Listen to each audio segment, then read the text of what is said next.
الحمد لله وكفى وسلام على عباده الذين اصطفى أما بعد أعوذ بالله من الشيطان الرجيم بسم الله الرحمن الرحيم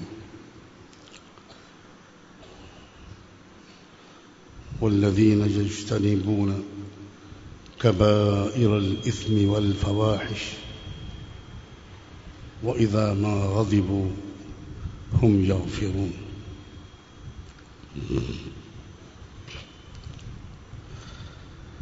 وقال تعالى الذين ينفقون في السراء والضراء والكاظمين الغيظ والعافين عن الناس والله يحب المحسنين وقال تعالى ولمن صبر وغفر إن ذلك لمن عزم الأمور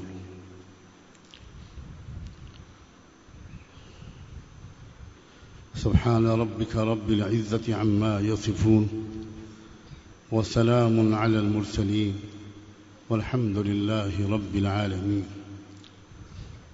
اللهم صل على سيدنا محمد وعلى آل سيدنا محمد وبارك وسلم اللهم صل على سيدنا محمد وعلى آل سيدنا محمد وبارك وسلم اللهم صل على سيدنا محمد وعلى آل سيدنا محمد وبارك وسلم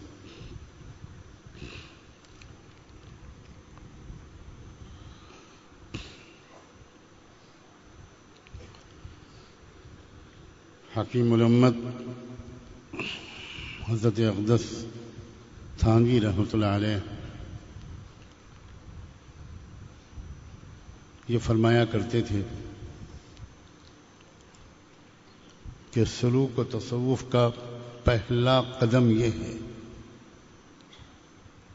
کہ انسان اپنے غصے پر قابو پا جائے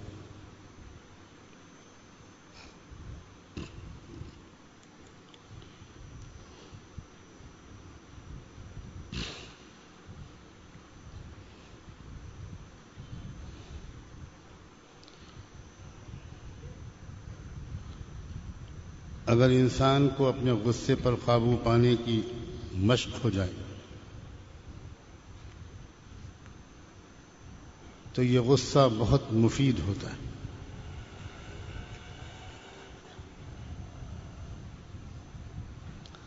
خود اس شخص کے لیے بھی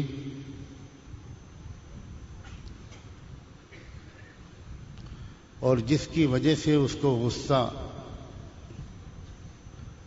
آیا تھا اس کے لیے بھی اور اگر انسان اپنے غصے پر قابو پانے کی عادت نہ سیکھے اور جب بھی اس کو غصہ آئے تو اس غصے کی کیفیت میں جو کہہ ڈالنے جو کر ڈالنے کا ایک تقاضا اس کے دل میں پیدا ہو اسے کہہ ڈالے اور کر ڈالے تو یہ خود اس انسان کے لیے بھی بے حد نقصان دہ ہوتا ہے اور اس شخص کے لیے بھی نقصان دہ ہوتا ہے جس کی وجہ سے اس کو غصہ آیا یا جس پر اس کو غصہ آیا بلکہ جو نقصان خود اس کی ذات کو پہنچتا ہے وہ اس سے زیادہ بڑا نقصان ہوتا ہے جو نقصان اس کو پہنچتا ہے جس پر اس کا غصہ نکلتا ہے یا اترتا ہے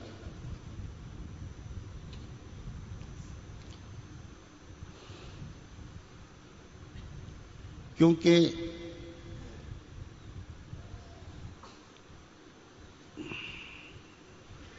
جو نقصان اس کو پہنچے گا جس پر اس کا غصہ نکلا، وہ زیادہ سے زیادہ اس کے جسم پر پڑے گا۔ اس کو ڈانٹ سننی پڑے گی، گالیاں سننی پڑیں گی، مار کھانی پڑے گی، اور بہت ہوا تو جان ہی اس کی چلی جائے گی غصہ کرنے والے کے غصے کی وجہ سے۔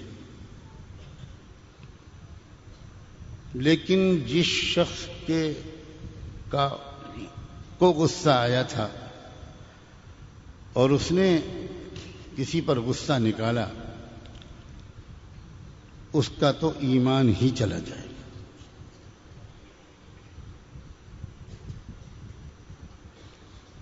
ہم لوگ غصے کو بہت معمولی چیز سمجھتے ہیں اور 40، 50، 60 سال کی زندگی غصے کے ساتھ گزار دیتے ہیں۔ قیامت کے دن ایک بار کے غصے کا حساب دینا مشکل ہو جائے۔ حدیث میں صاف آتا ہے، معجم کبیر طبرانی کے غالباً روایت ہے کہ ان الغضب لیفسد الایمان، کہ غصہ ایمان کو خراب کر دیتا ہے۔ اتنی خراب چیز ہے، اگر انسان کو اپنے غصے پر قابو پانے کی عادت نہ پڑے اور وہ سیکھے نہ یہ عادت۔ اور میں نے پہلے یہ کہا تھا کہ جو غصے پر قابو پانا سیکھ لے تو اس کا غصہ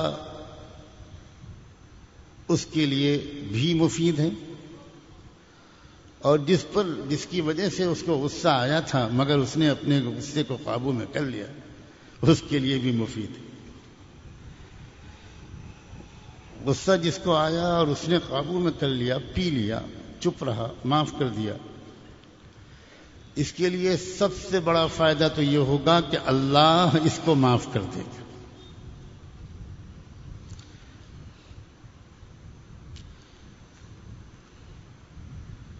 بعض روایات میں آتا ہے کہ ایک بہت ہی گنہگار قسم کا بندہ قیامت کے دن اپنی باری کے انتظار میں کانپ رہا ہوگا اور اس کو یقین ہوگا کہ میرا تو مسئلہ پہلے ہی سے طے شدہ ہے، نیکیاں میرے پاس ہیں نہیں اور گناہ ہی گناہ ہے، تو میرا تو انجام معلوم ہے۔ اچانک آواز آئے گی کہ رب العالمین اس بندے کو پکار رہا ہے، اور اس سے کہا جائے گا کہ تمہیں اللہ کے دربار میں حاضر ہونا ہے۔ اس کی تو چیخیں نکل جائیں گی، میں کس منہ سے اللہ کے سامنے جاؤں؟ لیکن حکم ہے، فرشتے لے جائیں گے، حاضر کر دیں گے۔ اللہ تعالیٰ بغیر کچھ پوچھے اس سے کہیں گے، بندے میں نے تجھ کو صرف یہ خبر سنانے کے لیے بلایا ہے کہ آج کے دن میں نے تجھے معاف کر دی۔ حیران رہ جائے گی، اور خوشی کے آنسو اور خوشی کی چیخ،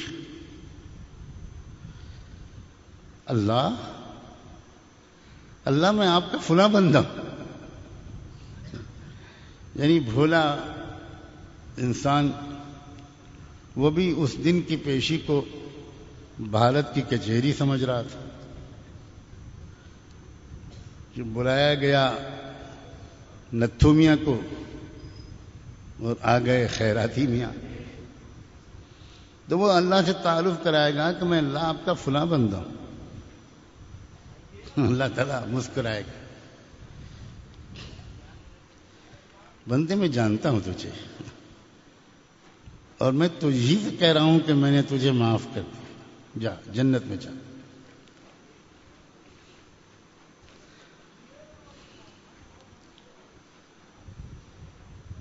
وہ حیرانی کے عالم میں کھڑا ہوگا تو اللہ تعالیٰ اس سے پوچھے گا کہ بندے کیا بات ہے، جا۔ تو بندہ کہے گا کہ اللہ اتنا بتا دیجئے کہ آپ نے مجھے کیسے معاف کر دیا؟ کہا ایک بار تیری بیوی سے کوئی غلطی ہوئی تھی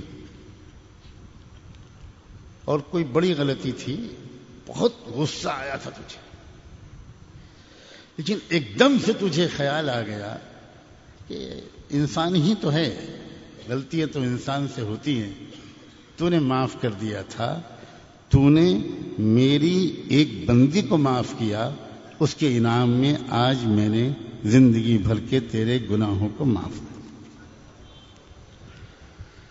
تو غصہ قابو میں کر لینا، غصہ کرنے والے، غصہ جس کو آتا ہے اس کے لیے کتنا مفید ہے یہ سمجھ میں آ گیا ہو۔ الا تحبون ان یغفر اللہ لکم،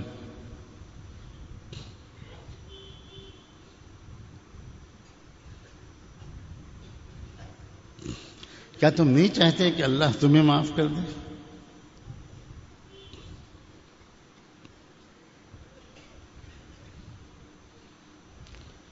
ام المؤمنین سیدہ عائشہ صدیقہ رضی اللہ تعالی عنہا پر ایک سازش کے تحت دشمنوں نے بہت ہی گندا جھوٹا الزام لگایا اور بڑا زبردست پروپیگنڈا اس کا مدینے میں ہوا۔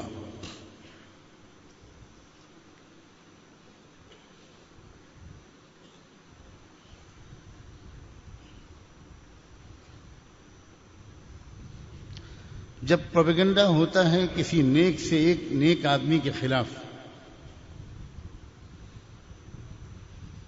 تو معاشرہ جو ہوتا ہے وہ سب ایک طرح سے ریئیکٹ نہیں کرتا، کئی قسمیں ہو جاتی ہیں۔ کچھ لوگ تو ایسے مضبوط سمجھدار ہوتے ہیں کہ کسی قیمت پر اس پروپیگنڈے سے متاثر نہیں ہوتے، سنتے ہی نہیں، یقین ہی نہیں کرتے، اور وہ کہتے ہیں کہ کسی ایمان والے سے ایسا گناہ ہو ہی نہیں سکتا، یہ سب جھوٹ ہے۔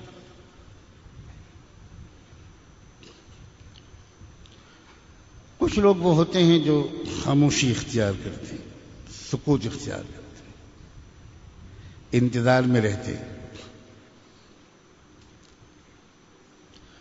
اور کچھ لوگ اس پروپیگنڈے سے متاثر ہو جاتے ہیں اور اس کا آپس میں تذکرہ کرنے لگتے ہیں، چرچا کرنے لگتے ہیں، ایک دوسرے سے کہنے لگتے ہیں کہ دیکھا فلاں بزرگ ایسے نکلے۔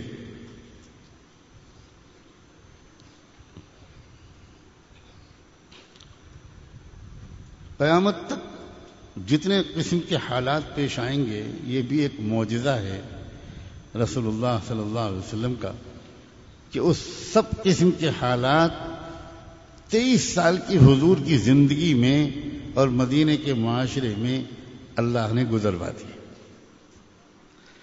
تاکہ جب اس طرح کا کوئی حال پیش آئے تو ایک نمونہ موجود ہو۔ عجیب ہے، یہ اللہ کے سوا کوئی کر سکتا ہے؟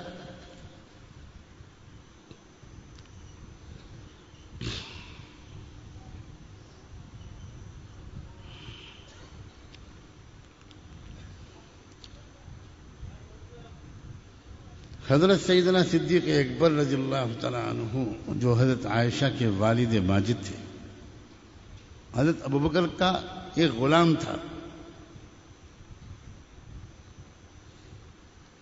جس پر ان کے بہت احسانات تھے، اور اس کو آزاد کرنے کے بعد مسلسل احسانات کا ایک سلسلہ جاری تھا۔ وہ شخص بھی ان لوگوں میں تھا جس نے حضرت عائشہ رضی اللہ تعالی عنہا کے خلاف اس پروپیگنڈے میں حصہ لیا۔ حضرت سیدنا صدیق اکبر نے کو کتنا رنج ہوا ہوگا، کتنی تکلیف ہوئی ہوگی، اس کا اندازہ کسی حد تک کیا جا سکتا ہے۔ ہر باپ کو اپنی بیٹی سے محبت ہوتی ہے، کسی بیٹی کی ایسی بے آبروئی ہو تو کون باپ پسند کرے گا، برداشت کرے گا؟ پھر کیسی بیٹی؟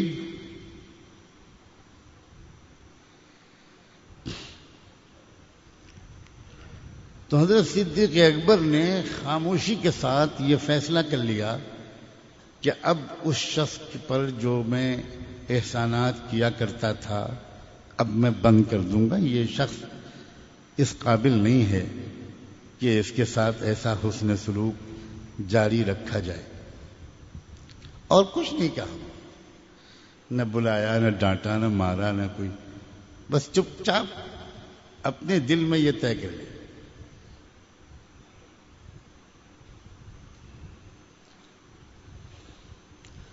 اللہ تعالیٰ کو تو دلوں کا حال معلوم ہے، تو اللہ تعالیٰ نے قرآن مجید میں ایک آیت اتاری جس میں صاف صاف یہ کہا کہ جو لوگ پہلے کسی کے ساتھ حسن سلوک کرتے تھے وہ اس کی کسی بھی غلطی کی وجہ سے اپنے حسن سلوک کو بند نہ کریں. حضور اکرم صلی اللہ علیہ وسلم نے جب یہ آیت اتری تو حضرت صدیق اکبر کو بلایا. حضرت صدیق اکبر سے کہا کہ ابو بکر، اللہ نے خاص طور پر تمہارے لیے ایک پیغام بھیجا اور اپنے کلام میں یہ آیت بھیجی. وہ آیت حضور نے پڑھ کر سنائی اور جیسے ہی حضور اس مقام پر پہنچے کہ الا تحبون ان یغفر اللہ لکم، کیا تم نہیں چاہتے کہ اللہ تمہیں معاف کر دے؟ حضرت صدیق اکبر کی چیخ نکلی، بلا بلا بلا، میں دل سے چاہتا ہوں کہ اللہ میری مغفرت کر دے، مجھے معاف کر دے. حضور میں آپ کو گواہ بناتا ہوں میں نے اپنے غلام مصطح کو معاف کر دیا، اور اب جو کچھ بھی میں اس کے ساتھ کرتا تھا وہ سب کرتا رہوں.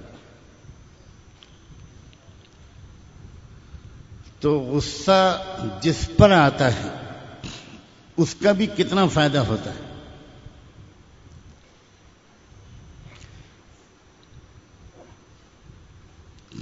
جس پر غصہ آتا ہے اور آپ نے غصہ پی لیا، معاف کر دیا، اور بعد میں آپ نے بہت اچھے وقت میں بہت ہی مسکراتے ہوئے ٹھنڈے مزاج کے ساتھ اس کو کچھ سمجھایا کہ دیکھو بھئی یہ بات مناسب نہیں، تو اس کے دل میں آپ کی محبت بڑھ جائے،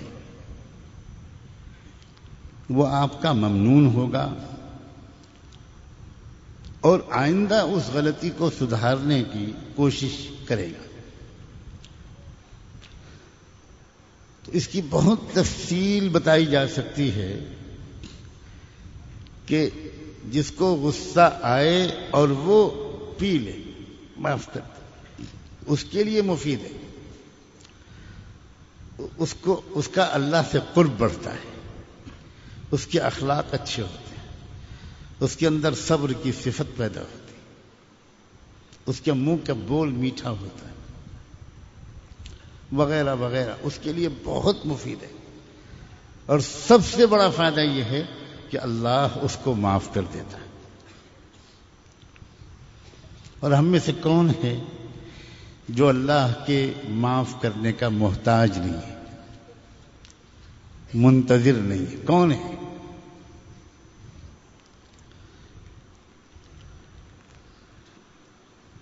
اس غصے کی وجہ سے گھریلو چین و سکون درہم برہم ہو جاتا. انسان کے دل و دماغ میں ہر وقت ایک تناؤ کی کیفیت رہتی ہے، اخلاق خراب ہو جاتی، زبان کڑوی ہو جاتی، اولادیں وحشت کرنے لگتی، بیوی ایسے شوہر سے نفرت کرنے لگتی، اور پھر بات بہت دور تک پہنچ جاتی ہے، گھر ٹوٹ جاتا ہے، بچے اپنی ماں کی شفقت سے محروم ہو جاتے ہیں. غصے کی وجہ سے میاں بیوی کے جھگڑے سن سن کر اور دیکھ دیکھ کر خود بچے اپنے ماں باپ سے نفرت کرنے لگتے. بچے اپنے گھر کے ماحول سے بھاگ کر باہر زیادہ وقت گزارنا چاہتے ہیں، اس لیے کہ وہ جب گھر میں آؤ تب دیکھتے ہیں کہ ماں باپ لڑ رہے جھگڑ رہے.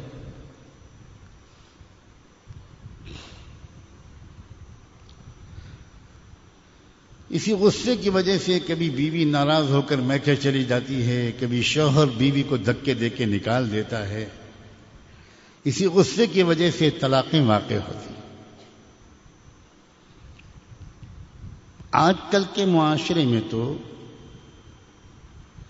اگر میں 100% کہوں تو ہو سکتا ہے کہ کہیں پر کوئی استثناء ہو، ورنہ 99.9% طلاقیں غصے کی وجہ سے دی جاتی، غصے کی کیفیت میں دی جاتی۔ سوچ سمجھ کر اور طلاق کی نوبت نہ آئے اس سے پہلے کہ جو قدم اللہ تعالیٰ نے بتائے ہیں، کون ان قدموں کو اٹھا رہا ہے؟ کون ہے جو پہلے اس پر عمل کرتا ہے قرآن کے بیان کے مطابق کہ اگر بالکل بات نہیں بن رہی تو پھر اطمینان سے بٹھا کر میاں بیوی آپس میں خود معاملے کو سمجھ لیں، کسی تیسرے کو دخیل ہی نہ ہونے دیں۔ میاں بیوی کے معاملات میں سب سے آسان شکل یہ ہوتی ہے کہ وہ دونوں اس کو خود حل کریں، اس میں کسی تیسرے کو بیچ میں نہ لائیں۔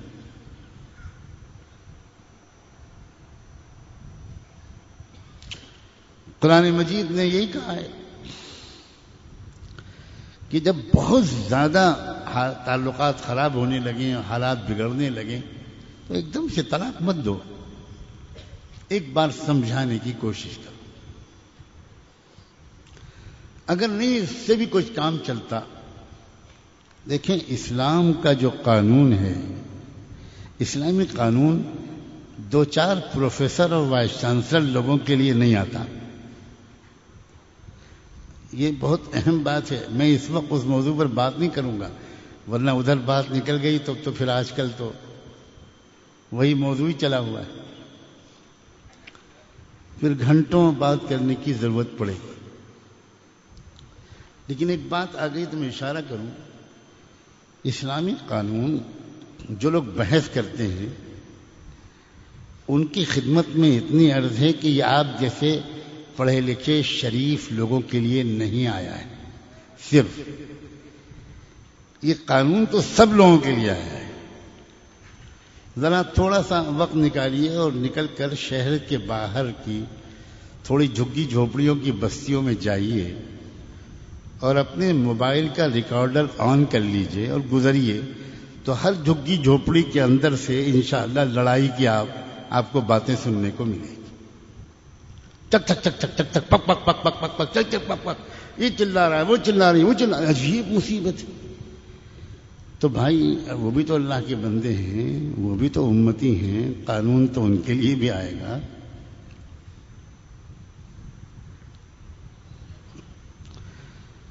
کیا ایسی مخلوق کی اچھی خاصی تعداد نہیں ہے کہ جو بغیر کچھ تھوڑی سی سختی کیے جن کی سمجھ میں کچھ بات آتی ہی نہیں؟ کیا ایسے لوگ نہیں ہیں؟ یہ الگ بات ہے کہ جن کو میں کہہ رہا ہوں کہ بہت پڑھے لکھے اور شریف، ان کے بھی اندر کے گھر کے راز، ان کے گھر کے کام کرنے والے اور کام کرنے والیاں خدا نخواستہ اگر فاش کریں تو بتائیں گے وہ کہ اس بنگلے میں مہینے میں کتنی بار مہا بھارت ہوتی ہے۔ میں پہلے ہی سنا چکا ہوں، کئی بار سنا چکا ہوں، اور انشاءاللہ جب تک زندہ رہوں گا سناتا رہوں گا کہ امریکہ کے سابق صدر مسٹر رونالڈ ریگن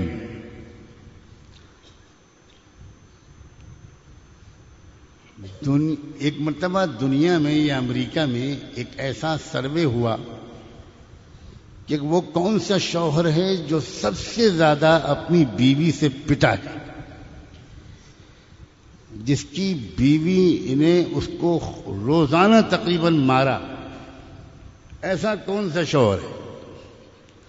تو مجھے خوشی ہے کہ بھارت کا تو شاید اس میں کوئی شوہر نہیں تھا، البتہ امریکہ سے جو قرب ہو رہا ہے اس کی وجہ سے امید ہے کہ انشاءاللہ یہ فیشن یہاں بھی پہنچے گا۔ تو اس امریکن سروے کی رپورٹ میں آیا کہ امریکہ میں سب سے زیادہ جو شوہر اپنی بیوی کے ہاتھ سے پٹا ہے وہ اور کوئی نہیں، دور صدارت میں امریکی صدر مسٹر رونالڈ ریگن۔ میرے خیال میں ہمیں یہ دعا کرنی پڑے گی کہ اللہ اس کی بیوی کو جزائے خیر دے۔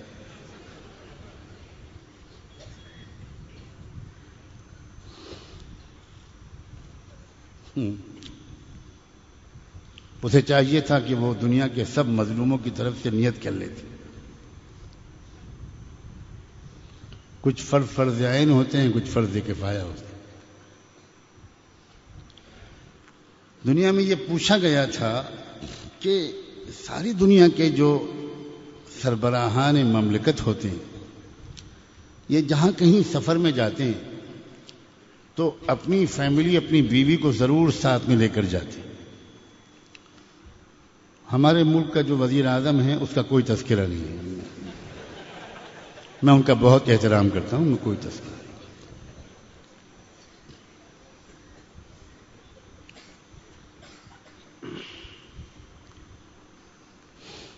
آخر یہ مسٹر رونالڈ ریگن جہاں کہیں جاتے ہیں اپنی وائف کو لے کر کیوں نہیں جاتے؟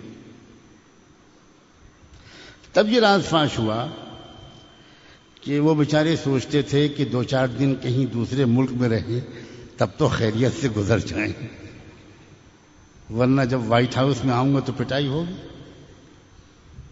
اس لیے بہتر یہ ہے کہ یہ یہیں رہیں۔ تو یہ جو نام نہاد انٹلیکچوئلس ہوتے ہیں ان کے گھروں میں بھی کیا کیا ماحول ہوتا ہے وہ الگ بات ہے۔ تو میں تو صرف یہ بات یہاں عرض کر رہا تھا کہ غصے کی وجہ سے، غصے کے قابو میں نہ کرنے کی عادت کی وجہ سے، غصہ نہ پینے کی وجہ سے کتنے گھر ٹوٹتے ہیں۔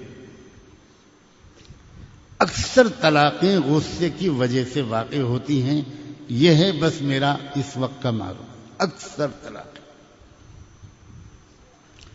اگر اس انسان نے غصے کو قابو میں کرنا سیکھ لیا ہوتا اور اس کو صرف چند خانقاہ جانے والوں کی ضرورت نہ سمجھا ہوتا،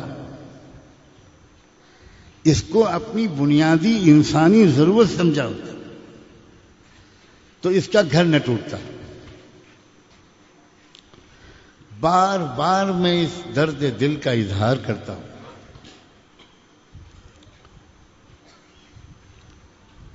کہ یہ جو انسانی صفات ہیں، ایمانی صفات، احسانی صفات، چاہے وہ توکل ہو، چاہے وہ تقوی ہو، چاہے وہ صبر ہو، چاہے وہ شکر ہو، چاہے وہ سخاوت ہو، چاہے وہ ہمدردی ہو، چاہے وہ معاف کرنے کی عادت ہو، یہ صرف چند صوفیوں کی ضرورت نہیں ہے، ہر انسان کی ضرورت ہے۔ اور یہ صرف وہ چیزیں نہیں ہیں جو قبر میں کام آئیں گی اور مرنے کے بعد کام آئیں گی اور آخرت میں کام آئیں گی۔ اللہ کے واسطے یہ چیزیں سمجھو کہ یہ وہ بنیادی ضرورتیں ہیں جن کی ہم کو اس دنیاوی زندگی کو کامیابی اور خوشگواری کے ساتھ گزارنے کے لیے روٹی، کپڑے اور مکان سے بھی زیادہ ضرورت ہے۔ یہ اتنی بنیادی ضرورت ہے۔ اس لیے ہر شخص کو چاہیے کہ وہ ان صفات کو سیکھے، اپنے مزاج میں ایسی خوبیاں پیدا کرے جس سے اس کے اندر غصے کو پینے کی عادت پڑ جائے، معاف کرنے کی عادت پڑ جائے، نرم مزاج بن جائے، انتظار کرنے والا بن جائے، جلد بازی کی عادت نکل جائے، کون سے وقت میں کس بات کو کس انداز سے کہنا ہے یہ سلیقہ آ جائے، یہ سلیقہ جب آئے گا تو پہلے آپ دنیا میں کامیاب ہوں گے، اس کے بعد آپ آخرت میں کامیاب ہوں۔ اس طریقے کی وجہ سے آپ اچھے شوہر بنیں گے، اچھے باپ بنیں گے، آپ اچھے بھائی بنیں گے، اچھی بہن بنیں گے، اچھی ماں بنیں گے۔ اسی طریقے کی وجہ سے کامیاب تاجر بن سکتے ہیں، اسی طریقے کی وجہ سے ایک اچھے پڑوسی بن سکتے ہیں۔ بدقسمتی سے تصوف کو کچھ اس طرح پیش کیا گیا ہے یا اس طرح سمجھا گیا ہے جیسے وہ دنیاوی زندگی سے الگ، دنیا سے ہٹ کٹ جانے والوں کے لیے کوئی اعلیٰ درجے کا تکمیلی کورس ہے جو ہر ایک کے لیے ضروری نہیں ہے۔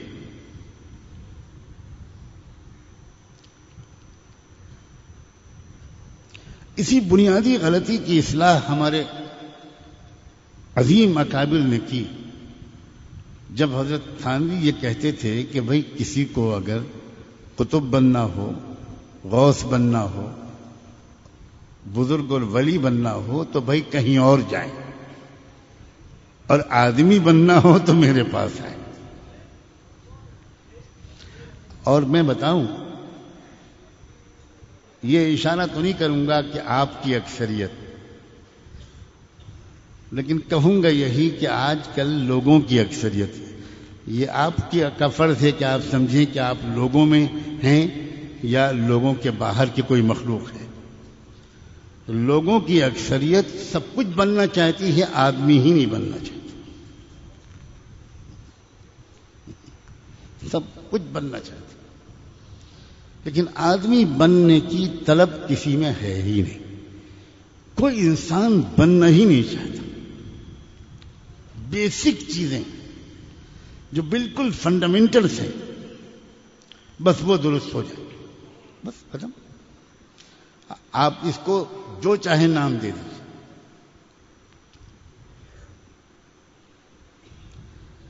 اس غصے کی وجہ سے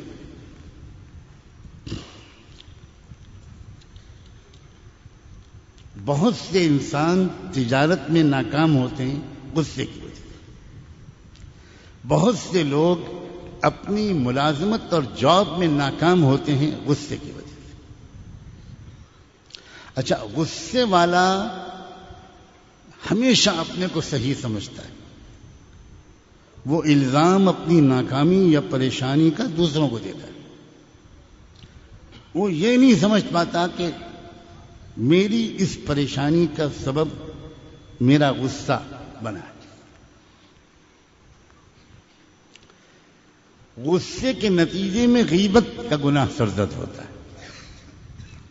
غصے والا، اس کا غصہ جلدی ٹھنڈا نہیں ہوتا، اس کو ایک مرتبہ غصہ نکال لینے کے بعد پھر اس کو جگالی کی ضرورت پڑتی ہے کہ وہ بار بار کسی نہ کسی سے تذکرہ کرے کہ فلاں ایسا ہے، فلاں ایسا ہے، فلاں ایسا ہے۔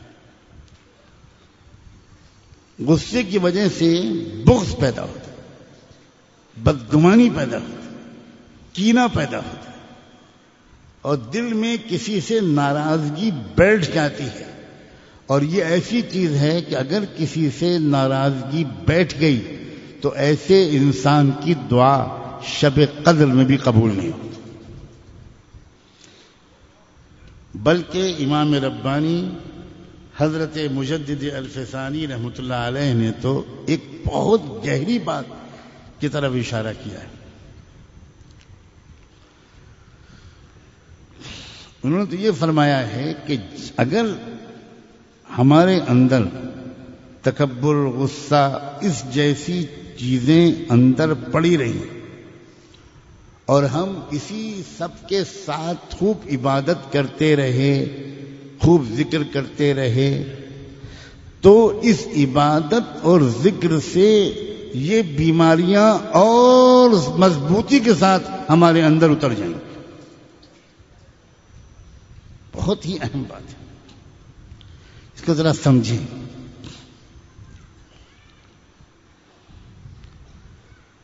اگر انسان کے اندر کوئی بیماری پڑی ہوئی ہے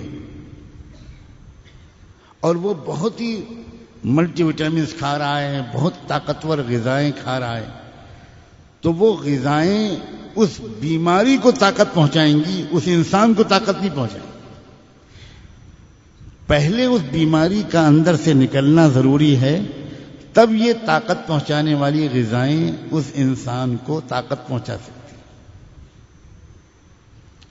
بالکل اسی طرح روحانی بیماریوں کا حال ہے کہ اگر اندر بیماریاں پڑی رہیں اور ان بیماریوں کے ساتھ ہم نے بغیر کسی ماہر کے پوچھے ہوئے خوب پڑھنا پڑھانا، خوب ذکر عبادت شروع کر دی، تو خطرہ ہے اس بات کا کہ اسی عبادت اور ذکر کی وجہ سے خود ہمارے اندر وہ بیماری اور جڑ پکڑ جائے۔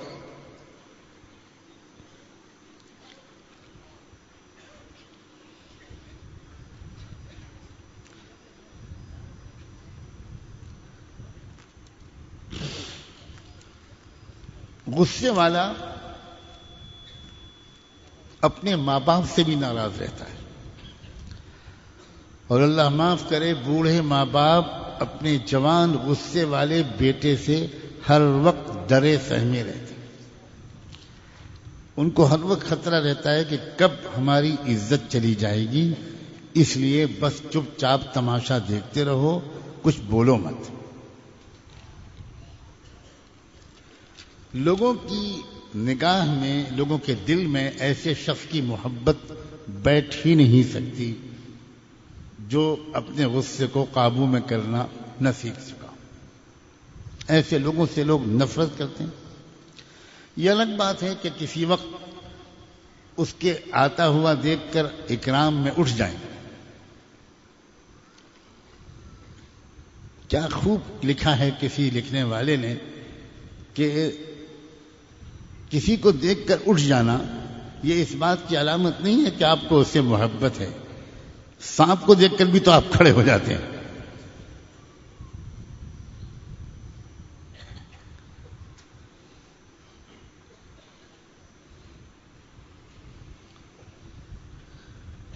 اگر یہ غصہ کسی شوہر کے اندر ہوتا ہے تو بیوی کے لیے ایک عذاب ہے،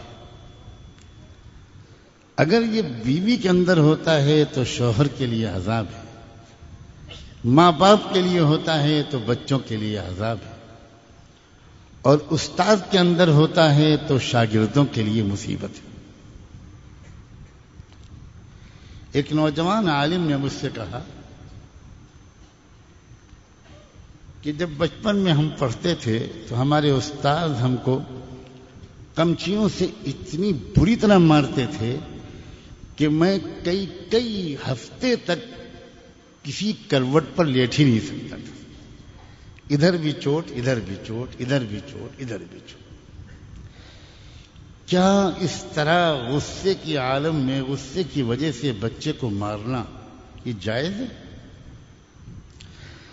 دیکھو حدیث میں صاف آتا ہے کہ قیامت کے دن جانور بھی اٹھائے جائیں گے، اور جس سینگ والی بکری نے اس بکری کو سینگ ماری ہوگی، جس کے سینگیں ٹوٹی ہوئی ہوں گی یا نہیں ہوں گی، تو اللہ تعالیٰ اس دن اس بے سینگ والی کو سینگ دیں گے، اور اس کو اس بات کی حکم ہوگا کہ اب تم اس کو سینگ مارو اور اس کی بدلہ لو۔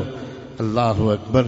روز محشر اگر بکریوں سے کے درمیان انصاف ہوگا تو کیا اللہ اس استاد سے نہیں پوچھیں گے جس نے اپنے شاگرد کو بیجا مارا؟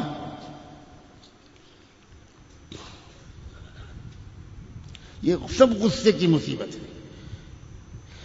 حضرت تھانوی واقعی عجیب شخصیت تھے، میں واقعی وہ عجیب و غریب انسان تھے۔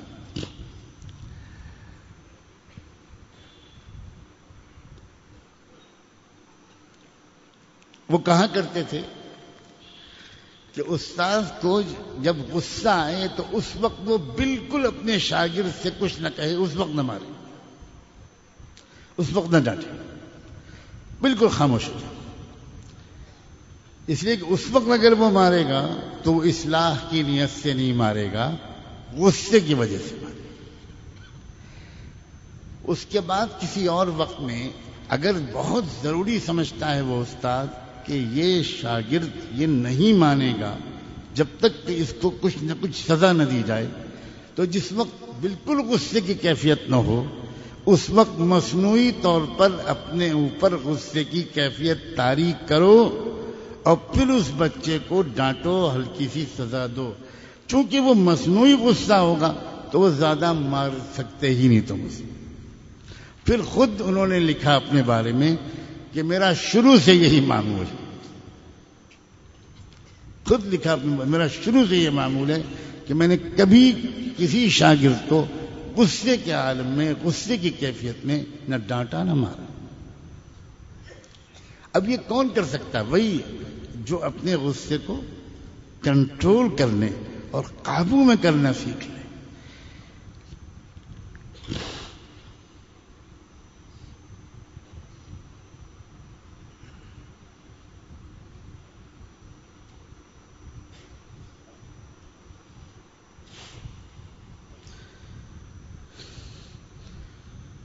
ایک صاحب بڑے دیندار، باجماعت نمازیں پڑھنے اور سنتوں کا پر عمل کے بہت پابند. ان کا معمول تھا کہ اپنی مسواک اپنے سرہانے رکھتے تھے.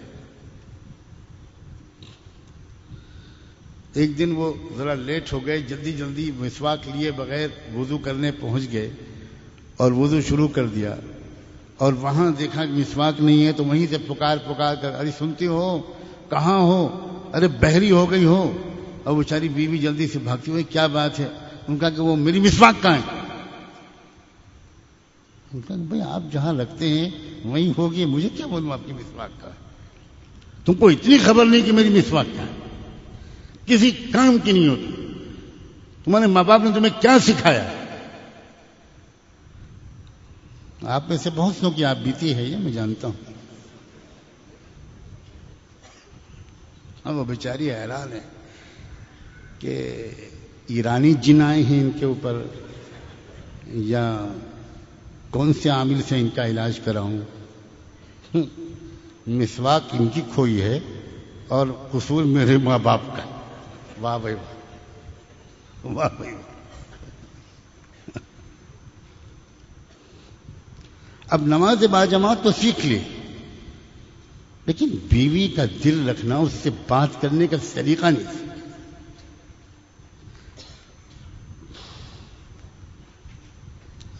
مسلمانوں مانو کہ یہ ہماری اور تمہاری غلطیاں ہی ہیں جن کی وجہ سے چوراہوں پر شریعت بدنام کی جا رہی ہے.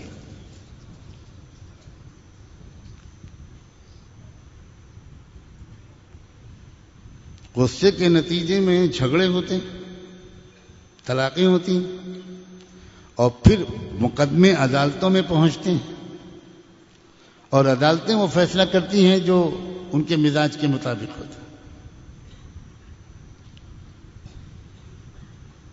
نہ جھگڑا ہوتا، نہ مقدمے ہوتے، نہ مقدمے عدالتوں میں پہنچتے، نہ اس طرح اسلام بدنام ہوتا. جھگڑا کیوں ہوا؟ اس لیے کہ غصہ قابو میں کرنے کا سبق سیکھا ہی نہیں تھا. اب بتاؤ بنیادی غلطی کس کی ہے؟ کس کی ہے؟ کوئی سیاسی پارٹی آ کر ہمارے گھروں میں لڑائی پیدا کرتی اور وہ زبردستی ہمارا مقدمہ لے جاتی ہے. ہم ہیں، ہمیں ماننا چاہیے.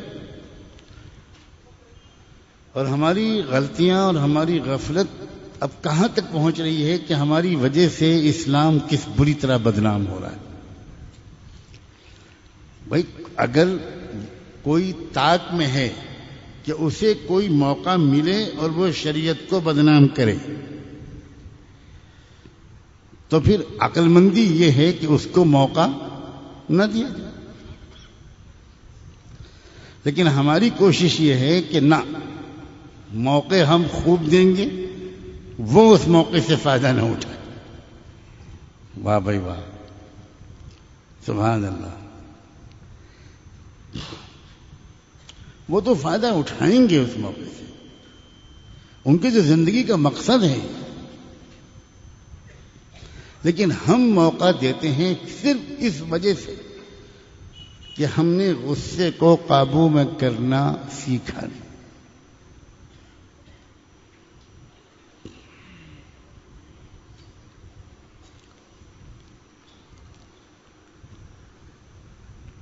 ایک بہت بڑے عارف گزرے ہیں حضرت شیخ شرف الدین یحییٰ منیری رحمۃ اللہ علیہ. ان کا ملفوظ پڑھا میں نے رات میں، اللہ اکبر، کئی گھنٹے کے لیے میری نیند اڑ گئی. بلکہ پتہ نہیں کیا کیفیت رہی جو ابھی تک میں اس سے نکلا نہیں. انہوں نے اپنے ایک مکتوب میں لکھا کہ جس شخص میں غصے کا مزاج غالب ہوگا، وہ مرد ہو یا عورت، اس کا حشر قیامت کے دن کتوں کی شکل میں ہوگا.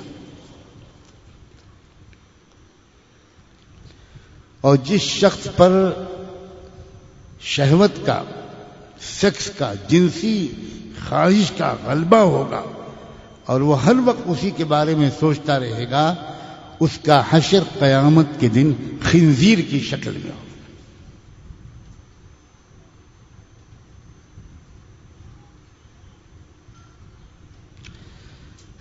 ہمیں بہت ایک زندگی کو بہت سیکھ کر گزارنا چاہیے. بغیر سیکھے گزارنے کی چیز یہ زندگی نہیں ہے. معمولی سا کام بھی سیکھے بغیر کرنا ٹھیک نہیں ہے. ایک پوری زندگی گزارنا جس میں اتنے مراحل ہوں، جس میں اتنے چیلنجز ہوں، جس میں اتنی مشکل سے مشکل حالات سامنے آتے ہوں. 24 گھنٹے میں انسان کو کتنی مختلف قسم کی سچویشن کو فیس کرنا پڑتا ہے. تو ہر سچویشن الگ نفسیاتی کیفیت چاہتی ہے.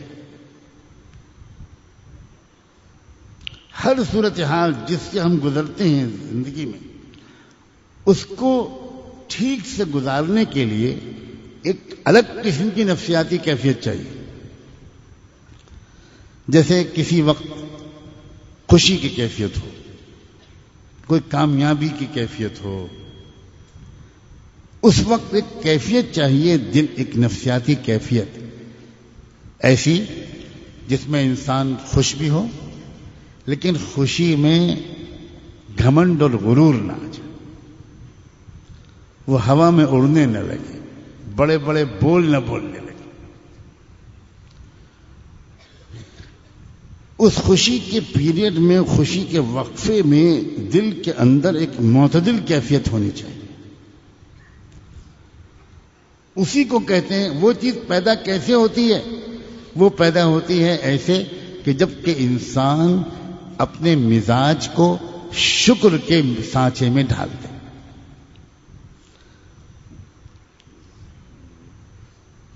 جب انسان کوئی نعمت مل رہی ہوتی، کوئی خوشی مل رہی ہوتی، اور اس وقت وہ یہ یاد کر رہا ہوتا ہے کہ اے اللہ، یہ نعمت آپ نے مجھ کو دی. تو جب انسان یہ یاد کر رہا ہوگا کہ آپ نے مجھ کو یہ نعمت دی ہے، تو وہ بڑے بول بولے گا، وہ اونچے اونچے دعوے کرے گا؟ کچھ ہاں، نعمت کو استعمال کرے گا، اس کا ذائقہ چکھے گا، اس کا مزہ لے گا، انجوائے کرے گا. مگر اس کے دل میں ساتھ ساتھ یہ ہے کہ یہ نعمت کوئی میری کوئی کمائی تھوڑی ہے، یہ تو میرے اللہ نے. اور یہ بھی ایک امتحان ہے. تو ایک معتدل نفسیاتی کیفیت اس کو اس وقت نصیب ہوگی. ایسے ہی جب کوئی پریشانی ہو، کوئی صدمہ، کوئی غم، تو اس وقت بھی ایک نفسیاتی کیفیت چاہیے اس سے گزرنے کے لیے. اگر وہ معتدل نفسیاتی کیفیت اس کو مل گئی، اسی معتدل نفسیاتی کیفیت کا نام ہے صبر.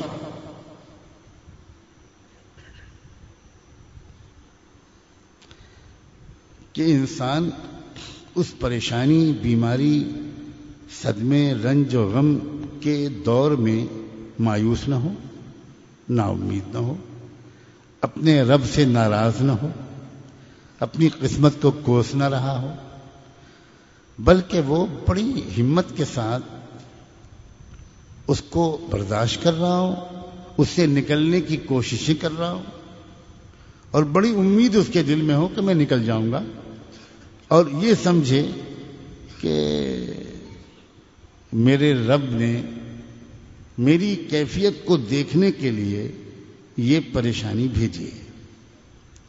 وہ دیکھنا چاہتا ہے، مجھے دکھانا چاہتا ہے کہ تم اپنے دل کی کیفیت کو جھانک کر دیکھو. وہ تو ہر حال میں میرے دل کے حال جانتا ہے. اسے پریشانی اور خوشی، نعمت اور صدمہ بھیجنے کی، میرے اوپر بھیجنے کی اس لیے ضرورت نہیں ہے کہ وہ میرے دل کا حال جاننا چاہتا ہے. میرے دل کا حال تو اس کو پتہ ہی ہے، لیکن وہ مجھے دکھانا چاہتا ہے کہ ذرا اپنا دل دیکھ لو. اس بیماری، اس رنج، اس غم، اس صدمے کی کیفیت میں تمہارے دل کی کیفیت کیا ہے، تم خود دیکھ لو. لیکن کیا ہم دیکھتے ہیں؟ کیا ہم کو اس بات کا سلیقہ ہے کہ کوئی خوشی یا کوئی غم یہ تو دراصل اس لیے بھیجا جاتا ہے کہ ہم کو ہماری دل کی کیفیت کا احساس ہو جائے، اور اس میں کچھ اگر ہم کو کمی لگے تو اس کو ٹھیک کرنے میں ہم لگ جائیں. یہ باتیں سمجھ میں آ رہی ہیں یا اوپر سے گزر رہی ہیں؟ مجھے ایسے لگ رہا ہے. کیا سمجھ میں آ رہا ہے؟ کیوں بھائی؟ اب میں پوچھوں گا.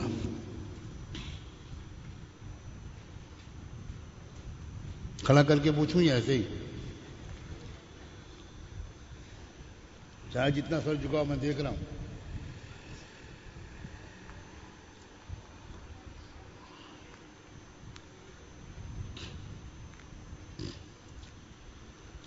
اللہ اکبر و کبیرہ.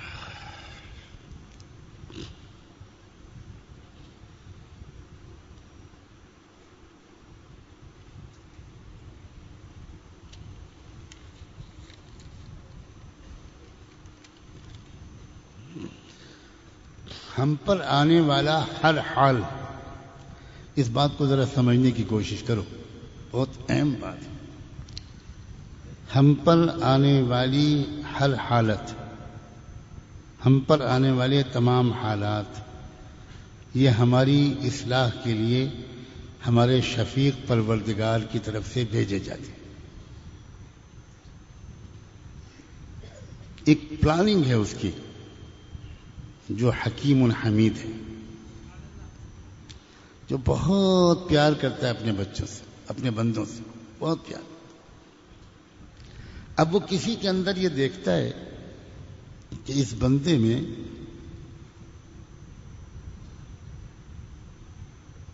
شکر کی کمی ہے، تو جانتے ہو کیا کرتا ہے وہ؟ پہلے شروع میں کیا کرتا ہے؟ کیا وہ نعمتیں چھین لیتا ہے؟ نہیں. وہ اور کوئی نئی نعمت اور خوشی بھیجتا ہے، اور اس وقت اسے انتظار ہوتا ہے بغیر مداخلت کے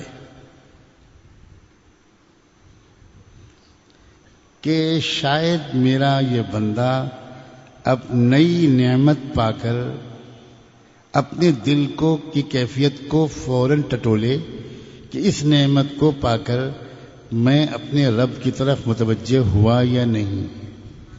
اور اگر وہ یہ دیکھے کہ میں اپنے رب کی طرف متوجہ نہیں ہوا تو وہ بلا تاخیر بھاگے اور کسی ماہر سے پوچھے کہ ایک بیماری آج میں نے اپنی پکڑی ہے کہ نعمت ملنے کے باوجود میرا دل شکر کے جذبے کے ساتھ اب میں اپنے شفیق پروردگار کی طرف میرا دل متوجہ نہیں ہوا.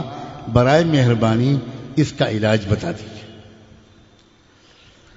اور اگر رب نے دیکھا کہ کچھ بھی نہیں ہوا، اس نے تو کچھ سوچا ہی نہیں، اپنے دل کو دیکھا ہی نہیں، تو بھی عجیب ہے وہ رب سوچتا اچھا میں تھوڑے دن کے بعد ایک نعمت پھر دے کے دیکھوں گا، شاید تب اس کو دھیان ہو جائے. وہ جلدی ناراض نہیں ہوتا، وہ جلدی سزا نہیں دیتا. تو جس قسم کی ہماری کمزوری ہوتی ہے اس کی اصلاح کے لیے جس قسم کا حال ہمارے لیے مفید ہوتا ہے وہ شفیق پروردگار ہماری اصلاح کی غرض سے اسی طرح کا حال ہمارے لیے بھیجتا ہے. اب جو حال جس پر بھی آ رہا ہے وہ یہ سمجھے کہ یہ حال میرے رب نے میری اصلاح کے لیے بھیجا ہے. وہ اس حال سے پریشان نہ ہو، ناراض نہ ہو، مایوس بھی نہ ہو. اکثر لوگ آج کل ایسے مزاج کے بن گئے ہیں کہ ذرا سی پریشانی، کاروباری تنگی، کوئی اور الجھن آتی ہے تو بالکل پریشان ہو جاتے اور یہ نہیں سوچتے کہ یہ جو حال ہے یہ کس نے بھیجا ہے. آپ بتاؤ، کیا اللہ کے بھیجے بغیر کسی پر کوئی حال آ سکتا ہے؟ اچھا اللہ تعالیٰ ظالم ہے؟ اپنے بندوں کو تکلیف میں دیکھ کر اللہ کو مزہ آتا ہے؟ اچھا اللہ تعالیٰ بے رحم ہے؟ اللہ تعالیٰ بے خبر ہے؟ کیا بات ہے. تو حال جو بھی بھیجا ہے اس نے وہ اپنے رحم کی وجہ سے بھیجا ہے. اب ہم نہیں کر پاتے اس حال کا صحیح استعمال، اس حال کے بھیجنے کا صحیح مقصد سمجھ نہیں پاتے، اور اس کی وجہ سے مدتوں ان حالات میں ہم پریشان ہیں. اگر ہم سیکھ لیں یہ چیزیں تو زندگی کا ہر حال ہم کو لذیذ لگنے لگے. زندگی کا ہر حال ایسا صاف لگنے لگے کہ یہ میرے رب نے بھیجا. یہ خالی شاعری نہیں ہے کہ تیرا غم بھی مجھ کو عزیز ہے، کہ تیری ہی بھیجی ہوئی چیز. یہ کوئی شاعری نہیں ہے، یہ کیفیت ہے.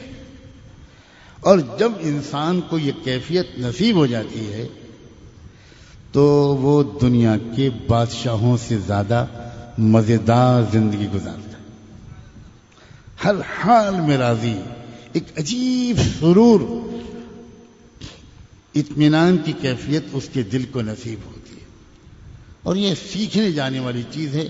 عمر پوری گزر جائے اور سیکھنے ہی میں گزر جائے تب بھی ہم کامیاب ہیں.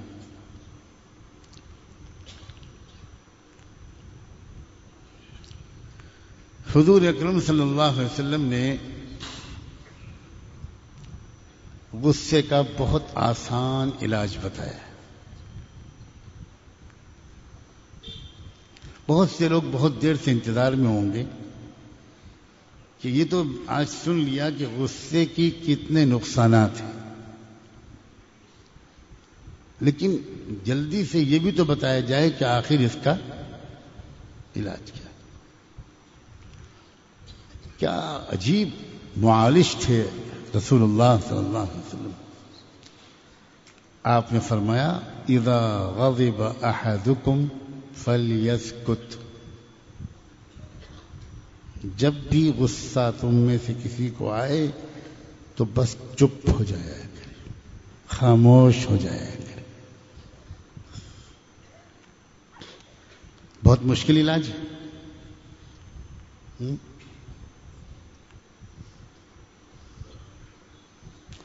غصے کے وقت میں بہت بڑبڑانے کا دل چاہتا ہے، چیخنے، چلانے، ڈانٹنے، اور آپ فرمائے چپ. اچھا، خاموش ہو جانے کے فوراً بعد غصہ کم ہونا شروع ہو جاتا ہے. کوئی صاحب پوچھے کہ کتنے گھنٹے خاموش ہے؟ بعض لوگ ہوتے ہیں نا بنو اسرائیل کے رشتے دار، گائے کیسی ہوگی،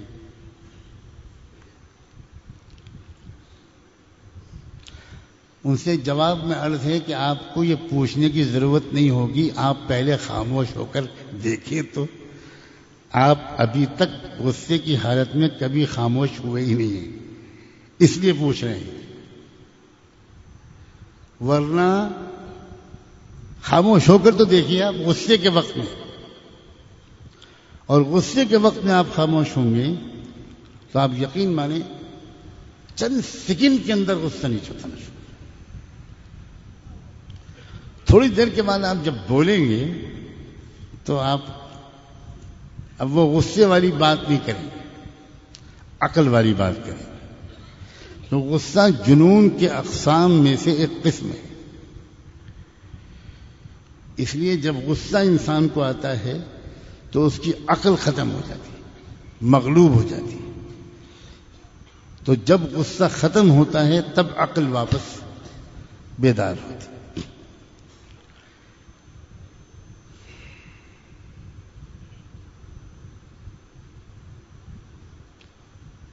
حضرت تھانوی رحمۃ اللہ علیہ سے کسی نے پوچھا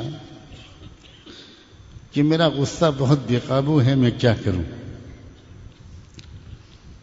تو حضرت تھانوی نے اپنے ہی دور کے کسی بزرگ کا نام بتایا، کہا ان کے پاس چلے جاؤ اور کچھ دن قیام کرو. وہ وہاں سے واپس آئے، حضرت نے پوچھا کہ کیا حال ہے؟ فرمایا ختم ہو گیا غصہ، بہت قابو میں آ گیا. کیسے؟ کہ میں خود حیران ہوں. کیسے؟ نہ میں نے ان سے غصے کا علاج پوچھا، نہ انہوں نے مجھے کچھ غصے کا علاج بتایا. اور عام طور پر لوگ وظیفے پوچھتے، کچھ نہیں. لیکن بس میں ان کے ساتھ رہا، آپ نے کہا تھا، بس میں ان کو دیکھتا تھا کہ کیسے کیسے لوگ ان کے پاس آتے ہیں اور کیسے کیسے ایسی باتیں کرتے ہیں کہ مجھے غصہ آ جاتا تھا. لیکن وہ بالکل بہت ہی سمجھداری سے جواب دیتے تھے. تو ان کو دیکھ دیکھ کر میرے اندر برداشت کرنے کی طاقت آ گئی. یہ کہاں تلاش کا مزاج کہاں رہ گیا؟ کہاں مزاج رہ گیا؟ کسی کو بتایا جائے آج اول تو کسی میں طلب ہی نہیں پیدا ہوتی، اور کسی کو بتایا جائے کہ فلاں جگہ جاؤ، کون جائے گا؟ جب کسی انسان کے اندر ایک جذبہ، ایک دھن، ایک فکر ہوتی ہے کہ اس برائی کو میں اپنے اندر سے نکال کر رہوں گا، چاہے مجھے جو بھی کرنا پڑے، تو اس کی طلب کو دیکھ کر اللہ تعالیٰ بڑی آسان کر دیتے ہیں اس کی تمنا کو پورا کرنا. ایک ترکیب اور ہے، اپنی سوچ کو مثبت بنائیں. دیکھیے کسی چیز پر بھی آپ دیکھیں تو دو اینگل سے آپ اس کو دیکھ سکتے ہیں، ایک پازیٹو، ایک نیگیٹو، ایک مثبت، ایک منفی. اگر بعض لوگوں کا مزاج ہے کہ ان کی نگاہ نیگیٹو ہی پڑتی ہے، مثبت پڑتی ہی نہیں، تو ایسے لوگوں کو بہت جلدی غصہ آتا ہے. اس لیے کہ وہ جو دیکھنا چاہتے ہیں وہ ان کو نہیں نظر آتا، اور جو نہیں دیکھنا چاہتے کمبخت وہی بار بار نظر آتا.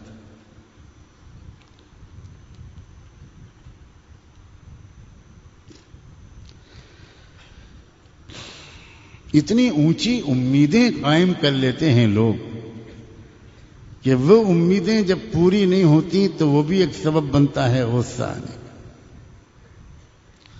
اب شوہر صاحب شام کو گھر کی طرف واپس چلے، اب راستے میں وہ سوچ رہے ہیں، امیدیں لگائے ہیں کہ میں جو وہ دروازے کے قریب پہنچ کر بلکہ سڑک پر سے گاڑی کا ہارن بجاؤں گا تو میری بیوی بھاگتی ہوئی دروازے پر آ جائے، اور جہاں میں نے بیل بٹن پر ہاتھ رکھا اور افتح سمسم دروازہ کھل جائے گا،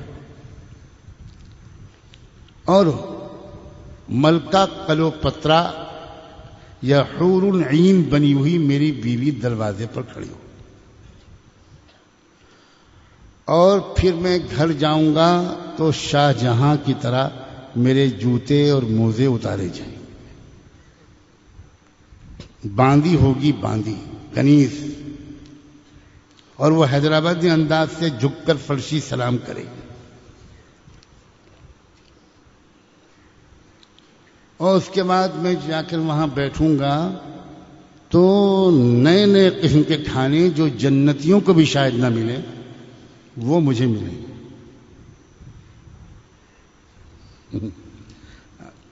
اب پہنچے ان امیدوں میں، ہوا کیا؟ ایک بار گھنٹے بجا رہے، دو بار گھنٹے، لیس ہناک داع ولا مجیب، کچھ سننے والے ہی نہیں۔ اب غصہ آنا شروع، کیا کر رہی ہے یہ؟ سو رہی ہوگی، ٹی وی دیکھ رہی ہوگی، نہیں نہیں نہیں نہیں نہیں نہیں، یہ کسی سے بات کر رہی ہوگی۔ پکنا شروع۔ اب اس کے بعد بڑی مشکل سے دروازہ کھلا تو میری کچیلی بیچاری، کپڑے بھی خراب، بال بھی بالکل بکھرے ہوئے، اور کھڑی ہے سامنے، دیکھتے ہی الجھن ہو گئی، موڈ خراب ہو گیا۔ اندر گھسے، چلو کسی طرح کمرے میں پہنچے، کپڑے بدلے، کھانا، بھئی آج دیر ہو گئی، وہ منا بہت رو رہا تھا، پریشان تھا، اور دیر ہو گئی، تھوڑا انتظار کیجئے، میں کھانا پکا۔ موڈ خراب۔ بھائی آسمان سے اتر کر زمین پر آ جائیے، شادی سے پہلے آسمانوں پر رہنا جائز تھا۔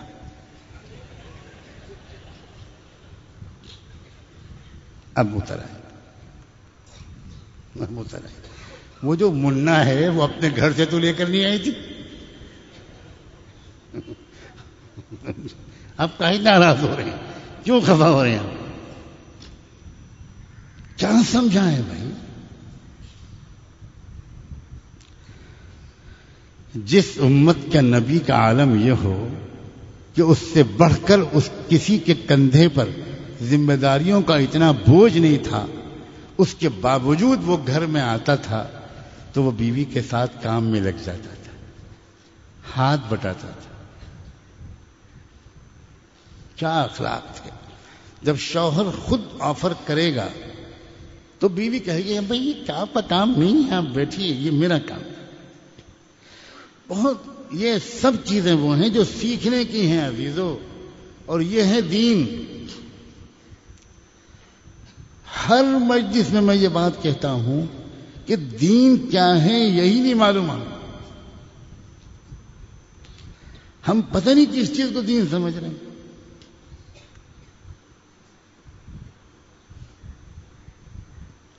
سوچ کو مثبت بنائیں۔ ہر انسان میں کچھ خوبیاں ہوتی ہیں اور کچھ خامیاں ہوتی ہیں۔ مشکل کیا ہے، انسان کو جس کی تربیت نہ ہوئی ہو اس کو اپنی صرف خوبیاں نظر آتی ہیں اور دوسرے کی صرف خرابیاں اور خامیاں نظر آتی ہیں۔ کبھی آپ اپنی بیوی کو بھی تو اجازت دیجئے کہ وہ آپ کی خامیوں پر ایک مختصر سی گفتگو کرے۔ اوہ یہ آج میں نے کیا کہہ دیا، اقتربت الساعہ۔ کبھی ایک بار اجازت دیجئے۔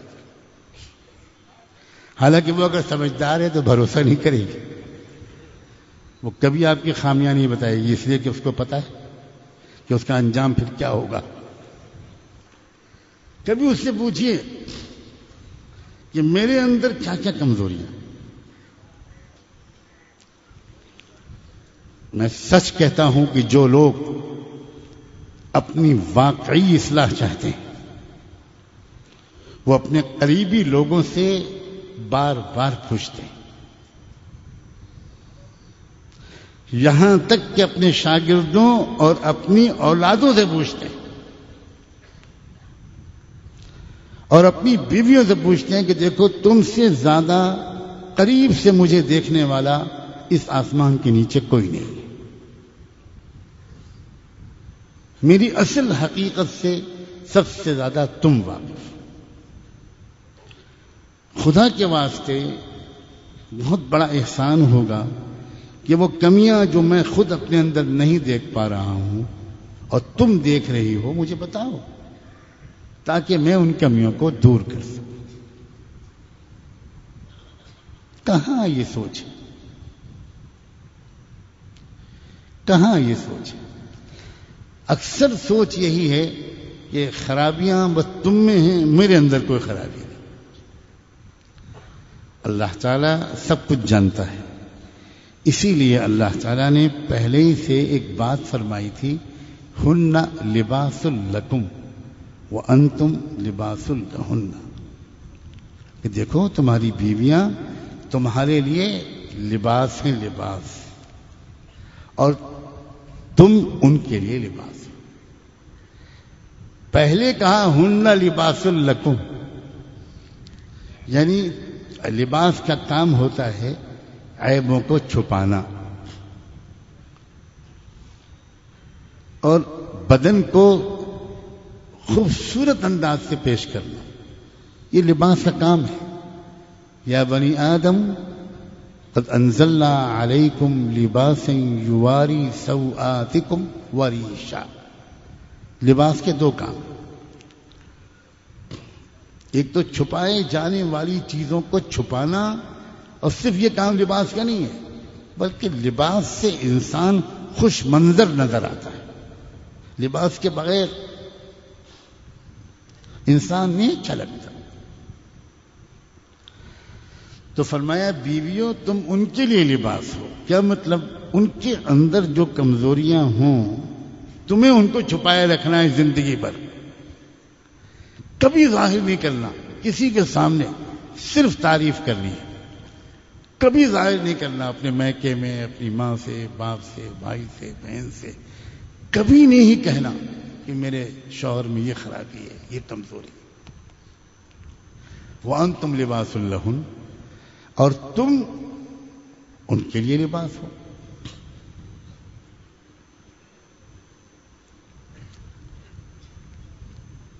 تو یہ مثبت سوچ جب بندے کی تبھی یہ سلیقہ پیدا ہوتا ہے۔ اسی لیے اللہ تعالیٰ نے یہاں تک فرما دیا طلاق سے روکنے کے لیے کہ طلاق کی نوبت نہ آئے، ایک بار رشتہ بنے تو بس مرتے دم تک رشتہ قائم رہے۔ یہاں تک فرما دیا کہ فَإِن كَرِهْتُمُوهُنَّ فَعَسَىٰ أَن يَجْعَلَ اللَّهُ فِيهِنَّ خَيْرًا كَثِيرًا، کہ دیکھو اگر تم کو تمہاری بیوی کسی وجہ سے بالکل پسند نہیں ہے، ناپسند ہے، تب بھی رشتے کو باقی رکھنا، نباہ کرتے رہنا، اس کے صلے میں اللہ کوئی بڑا خیر تم کو عطا کرتے۔ کیا عجیب و غریب قرآن کا مزاج ہے۔ اتنا دکھ ہوتا ہے کہ جس شریعت نے گھریلو زندگی کو اتنا خوشگوار بنایا ہو اور میاں بیوی کے تعلقات کو حسین رکھنے کی اتنی تدبیریں بتائی ہوں، وہ شریعت بدنام کی جا رہی ہے۔ اور کاش کہ صرف دشمنوں کی سازشیں ہی ہوتی، ہماری آپ کی کوئی غلطیاں نہ ہوتی۔ لیکن میں یہ کہنے کو ماننے کو بالکل تیار نہیں، بالکل تیار نہیں۔ کہ ہماری غلطیاں نہیں ہیں.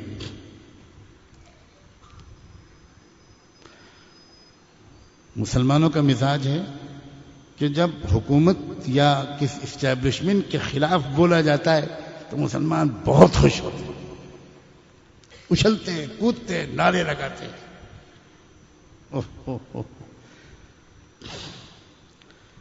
ابھی میں ایک ایسے جلسے سے آیا ہوں جہاں لاکھوں کا مجمع تھا، اور ماشاءاللہ مسلمانوں کے مقررین، ان کے پھیپھڑے، ان کے حلق، ان کی آوازیں، ان کا زور خطابت اور مجمع کو دیکھ کر ان کی کیفیت، اور ایسا لگ رہا تھا کہ یہی مقرر ملک کے نظام کو تقریر ختم کرنے سے پہلے پلٹ دے گا. جوشی تقریر اور مجمع اچھل رہا ہے، تالیاں بجا رہا ہے، نعرے لگا رہا ہے، کود رہا ہے. گھنٹوں کے بعد آخر میں مجھے کچھ کہنے کے لیے کہا گیا، تو میں نے کہا کہ بھئی میں آپ سب کو ایک خوشخبری سناتا ہوں، اور یہ کہہ کے میں رک گیا، چپ ہو گیا. اب مجمع سب انتظار میں کہ شاید یہ خوشخبری سنا جائیں کہ دلی کی سرکار پلٹ گئی. میں نے کہا خوشخبری یہ ہے کہ کافی دیر سے آپ لوگ اچھل رہے تھے، کود رہے تھے، تالیاں بجا رہے تھے، بہت تھک گئے ہوں گے. اب میں آپ کو آرام دوں گا، کوئی زحمت آپ کو نہیں ہوگی. انشاءاللہ میں کوئی بات ایسی نہیں کروں گا کہ آپ کو اچھلنے کی زحمت ہو، کودنے کی زحمت ہو، تالی بجانے کی تکلیف برداشت کرو. اب سب خاموش ہو گئے. اور پھر جو میں نے کہنا شروع کیا کہ بہت ہو گیا لان تان بھارت سرکار. میں پوچھتا ہوں بھارت سرکار کا کون سا قانون ہے جو آپ کو اپنی بیٹوں کی شادیوں میں جہیزوں کے لین دین پر مجبور کرتا ہے؟ کون سا قانون؟ اب سب چپ. اچھلنا کودنا تو دور کی بات ہے، زمین کے اندر گڈھے تلاش کیے جانے لگے. کون سا قانون ہے بھارت سرکار کا کہ جو آپ کو جو فضول خرچیاں کراتا ہے، آپ کی شادیوں میں ڈسکو ڈانس کراتا ہے؟ کون سا قانون ہے کہ جو آپ کے غریبوں کی لڑکیاں شادیوں کے انتظار میں بوڑھی ہو جاتی ہیں؟ کون سا قانون ہے جس کی وجہ سے آپ اپنے پیسے کو اپنے بچوں کی اعلیٰ تعلیم پر خرچ نہیں کرتے؟ کون سا قانون ہے جس کی وجہ سے آپ کے نوجوان رات میں 2 بجے سے پہلے گھر واپس نہیں آتے؟ آپ کو نوجوان سڑکوں پر بیٹھے رہتے ہیں، موبائل پر باتیں کرتے رہتے ہیں، 2-2 4-4 لڑکوں کے گروپ بیٹھے رہتے ہیں. کون سا قانون ہے؟ کتنا آسان ہے سرکار کو گالیاں دینا اور کتنا مشکل ہے اپنی گریبان میں جھانک کر دیکھنا. علماء کی دوہری ذمہ داری ہے. جہاں ضرورت ہو وہاں وقت کی ظالم حکومت کے سامنے سچ بولنا، ڈٹ جانا، مظلوموں کو ان کو حقوق دلانا، انصاف کو قائم کرنا، یہ علماء کی ذمہ داری ہے. لیکن علماء کی ذمہ داری اپنے گھر کو ٹھیک کرنا بھی ہے. علماء کی ذمہ داری ہے کہ وہ اس وقت عوام کے سامنے اس طرح کی باتیں کریں. میں علماء سے درخواست کرتا ہوں کہ رٹے رٹائی تقریروں سے کام نہیں چلے گا. امت کو جس طرح کی غذا کی ضرورت ہے اس طرح کی غذا دینا سیکھیے.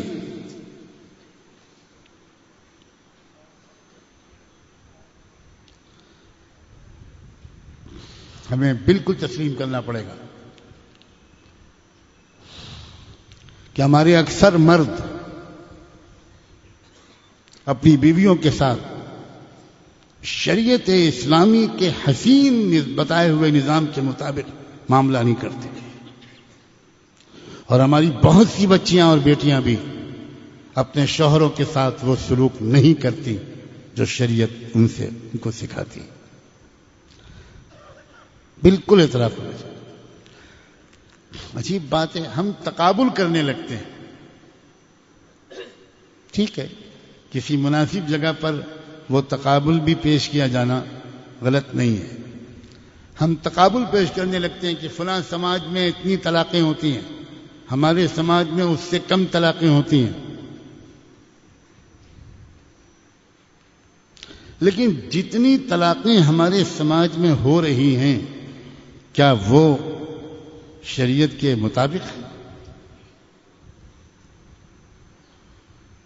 یہ کہنا کہ فلاں سماج میں اتنی اور ہمارے سماج میں کم، ٹھیک ہے، کسی مناسب موقع پر بالکل ہو سکتا ہے کہ کہا جائے، لیکن اندرون خانہ اس سے یہ میسج نہیں جانا چاہیے کہ ہمارے سماج میں کوئی اصلاح کی ضرورت نہیں.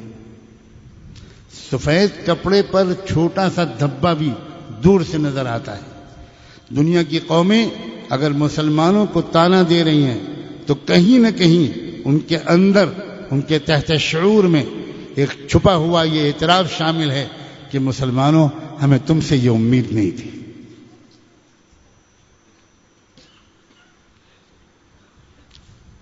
ہمیں تم سے یہ امید نہیں تھی. اس لیے غصے کو مرکزی مضمون بنا کر اس کے ارد گرد 2-4 اشارے میں نے کیے ہیں. اللہ کے واسطے اس بات کو سمجھیں کہ اپنے غصے کو قابو میں رکھنا سیکھنا کتنا ضروری ہے، کتنا ضروری ہے.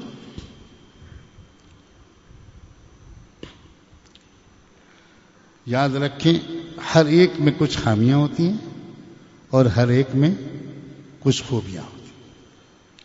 ہمیں عادت ڈالنی چاہیے کہ ایک دوسرے کی خوبیوں پر نظر کریں، کمزوریوں کو ذرا برداشت کریں، نظر انداز کریں، اور بہت سلیقے کے ساتھ ان کمزوریوں کو کم کرنے یا دور کرنے کی کوشش کرتے رہیں.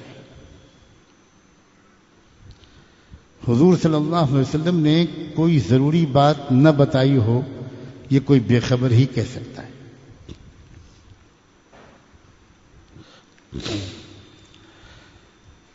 آپ نے یہ صاف کہہ دیا کہ دیکھو، اپنی بیویوں کی کمزوریوں کی اصلاح میں سختی اور جلد بازی سے کام مت لینا. صبر سے، انتظار سے، آہستہ آہستہ ان کو سمجھا بجھا کر دور کرنے کی کوشش کرنا، ورنہ وہ ٹوٹ تو جائیں گی مگر بدلیں گی نہیں. ایک عجیب مزاج اللہ نے عورت کے اندر رکھا، جو اس کی بہت بڑی خوبی بھی ہے اور بہت بڑی کمزوری بھی ہے. عجیب مزاج، عجیب و غریب چیز ہے.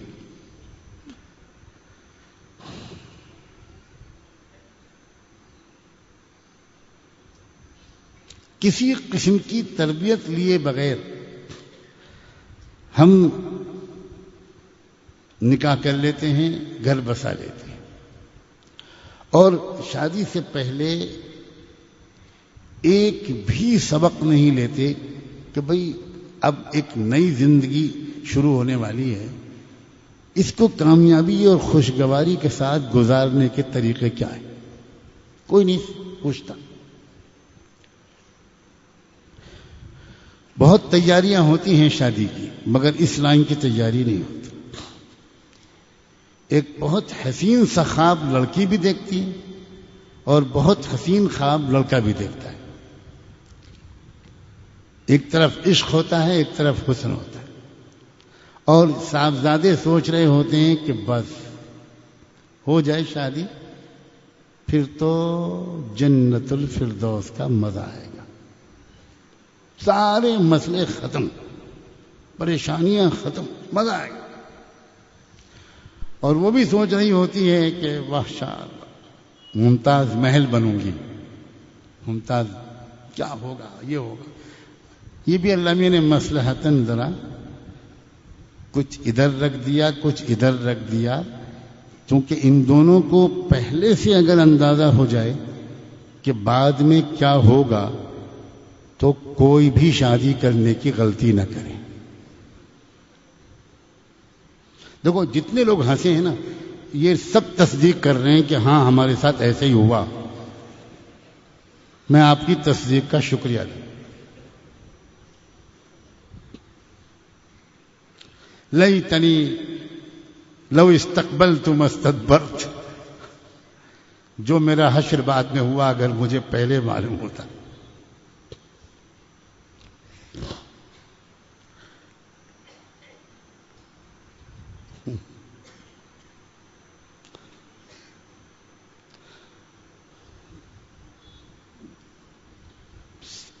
بہت بڑا مسئلہ ہے غصے کو قابو میں کرنا، بہت بڑا مسئلہ. یہ ایک چیز اگر ہمارے اندر آ جائے کہ ہم غصے کو قابو میں کرنا سیکھ لیں تو انشاءاللہ زندگی کے بہت سے پریشانیوں سے ہم بچ جائیں. اور اس لیے میں نے اس کو اس انداز سے سمجھانے کی کوشش کی ہے کہ یہ کوئی مسائل تصوف نہیں ہے، یہ بنیادی ضروریات میں سے ہر ایک کی ضرورت ہے.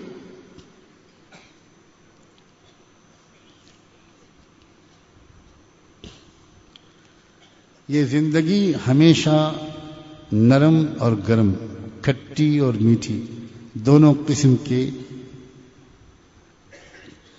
تجربوں سے مشترک ہے. ملی جلی زندگی ہوتی ہے. کبھی ایسا نہیں ہوتا کہ کسی کو ایسی زندگی ملے جس میں خوشیاں ہی خوشیاں ہوں، غم نہ ہو. کوئی ایسی چیز نہ ہو جو اس کی مرضی کے خلاف. ایسا ہو ہی نہیں. جس جگہ پر ایسی نعمتیں اور ایسی زندگی ملے گی اس جگہ کا نام جنت ہے. دنیا میں یہ ممکن نہیں. انہیں گلہ ہے کہ پھولوں کے ساتھ کانٹے ہیں. انہیں گلہ ہے کہ پھولوں کے ساتھ کانٹے ہیں. ہمیں خوشی ہے کہ کانٹوں کے ساتھ پھول بھی ہیں. یہ ذہن بنا لو، یہ ذہن بنا لو کہ کانٹوں کے ساتھ پھول بھی ہیں. یہ مت ذہن بناؤ کہ پھول کے ساتھ کانٹے. مثبت سوچ اسی کو کہتے ہیں، پازیٹو سوچ.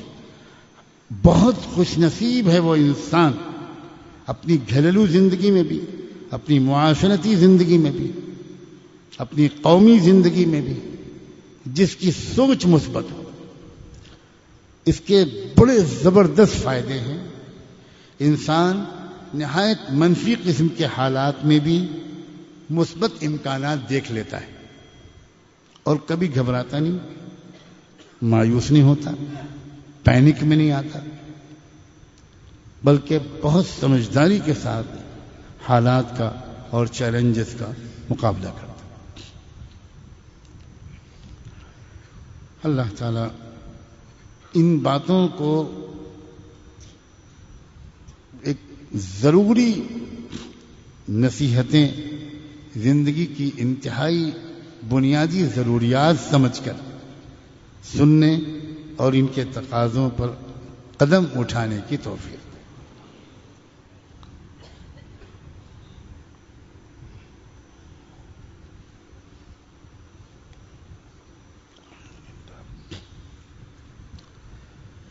اللہ اکبر کبیرہ. آج کی یہ مجلس یہاں میری حاضری کے اعتبار سے 2 مہینے کے بعد ہوئی ہے. گزشتہ مہینے اللہ تعالیٰ نے محض اپنے کرم سے سراپا گناہ اور سراپا امراض اپنے اس بندے کو عجیب و غریب اچانک طریقے پر اپنے در کی حاضری اور اپنے محبوب کے قدموں پر پہنچا دیا تھا. اور وہیں سے بیٹھ کر کچھ معروضات پیش کرنے کی بھی سعادت مجھے ملی تھی. بہت سے لوگوں نے اس کو یہاں بیٹھ کر سنا اور بہت سے لوگوں نے دنیا کے مختلف مقامات پر سنا۔ واقعی وہ اللہ تعالیٰ کا کرم تھا، اور مجھے ایسا محسوس ہوتا ہے جس طرح دوری دنیا سے میسیجز آئے، پیغامات آئے کہ اللہ نے اپنے بندوں اور بندیوں کو اس گفتگو سے بہت نفع پہنچا۔ تمام تر خیر اور ہدایت اللہ ہی کے ہاتھ میں۔ بہت سے حضرات جو کئی مہینے سے سلسلے میں داخل ہونا چاہ رہے تھے اور بار بار آ رہے تھے، وہ اس وقت بھی یہاں ان میں سے بڑی تعداد موجود ہے۔ اور ہمارے مدرسے کے بعض عزیز طلباء، نوجوان، انہوں نے بھی مجھ سے پچھلے 2-3 دن سے بار بار یہ خواہش ظاہر کی ہے کہ وہ بھی توبہ کے کلمات، بیعت کے کلمات پڑھنا چاہتے ہیں اور سلسلے میں داخل ہونا چاہتے ہیں۔ اور آج صبح سے ہی اب تک میرے پاس جو پیغام آئے اس سے اور زیادہ اس بات کا پتہ چلا کہ مختلف ملکوں میں آج کی اس مجلس کے بعد ہزاروں کی تعداد میں شاید لوگ ہیں جو انتظار میں ہیں۔ اس لیے میں دعا سے پہلے اس وقت توبہ کے کلمات پہلے پڑھاتا ہوں۔ آپ سب سے میری دست بستہ گزارش ہے کہ سچے دل سے توبہ کی نیت کر لیجیے، اور بہت شرمندہ کیفیت کے ساتھ دل میں اللہ سے اب تک کی تمام چھوٹے اور بڑے گناہ، اور ہر گناہ تو بڑا ہوتا ہے، کون سا گناہ ہے جسے ہم چھوٹا کہہ سکتے، اس سے اللہ تعالیٰ سے معافی مانگیے اور آئندہ کے لیے اللہ تعالیٰ سے عہد کیجیے۔ اللہ سے چپ کے اس وقت وعدہ کیجیے کہ اللہ اب میں کوئی گناہ نہیں کروں گا، لیکن اللہ آپ کی مدد چاہیے، آپ کا سہارا چاہیے۔ ہم اپنے بلبوتے پر اس وعدے پر قائم نہیں رہ پائیں۔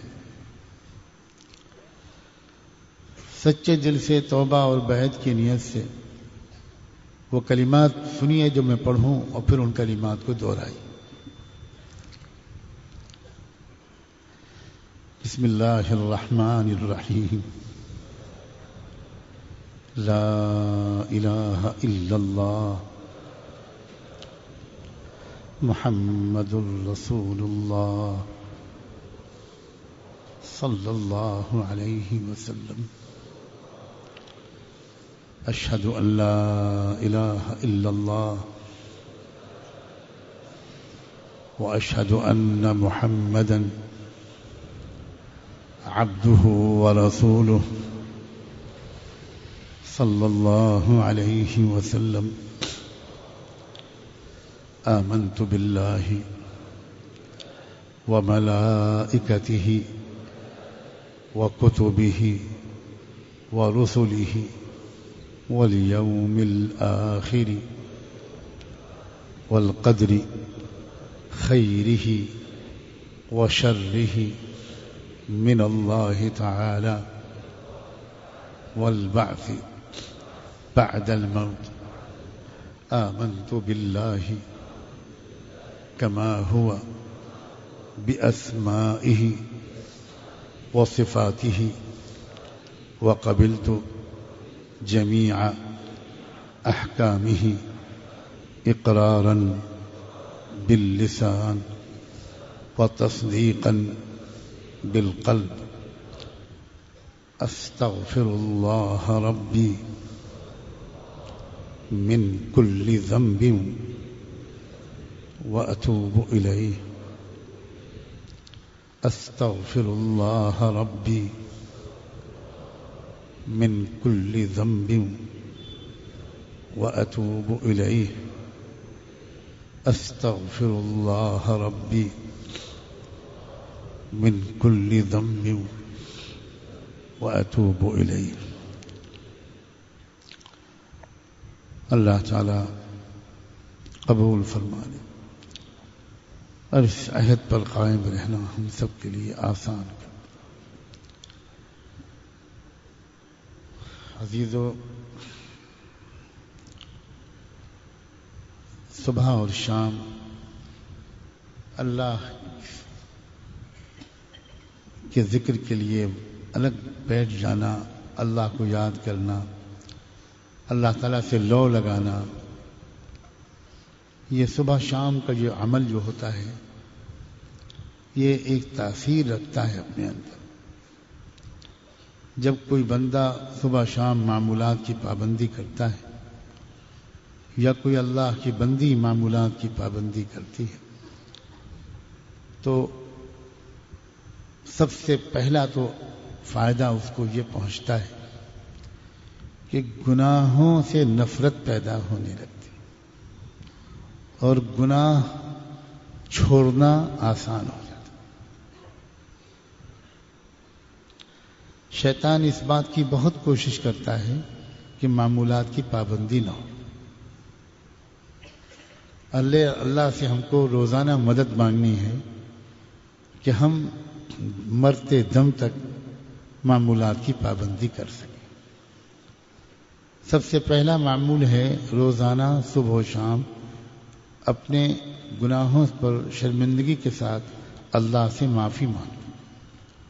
استغفر اللہ ربی من کل ذنب واتوب الیہ، اس کلمے کے ذریعے 2 تسبیح صبح اور 2 تسبیح شام۔ ہمارے طلباء جو ہیں ان کے لیے 1 تسبیح صبح اور 1 تسبیح شام۔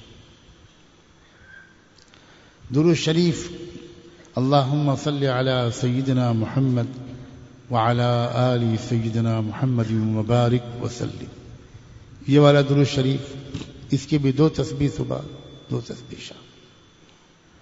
جو مدرسوں کے طلباء ہیں ان کے لیے 1 ہی تسبیح صبح 1 ہی تسبیح شام درود شریف، اور قرآن مجید کی تلاوت، 1 پارہ قرآن کی تلاوت۔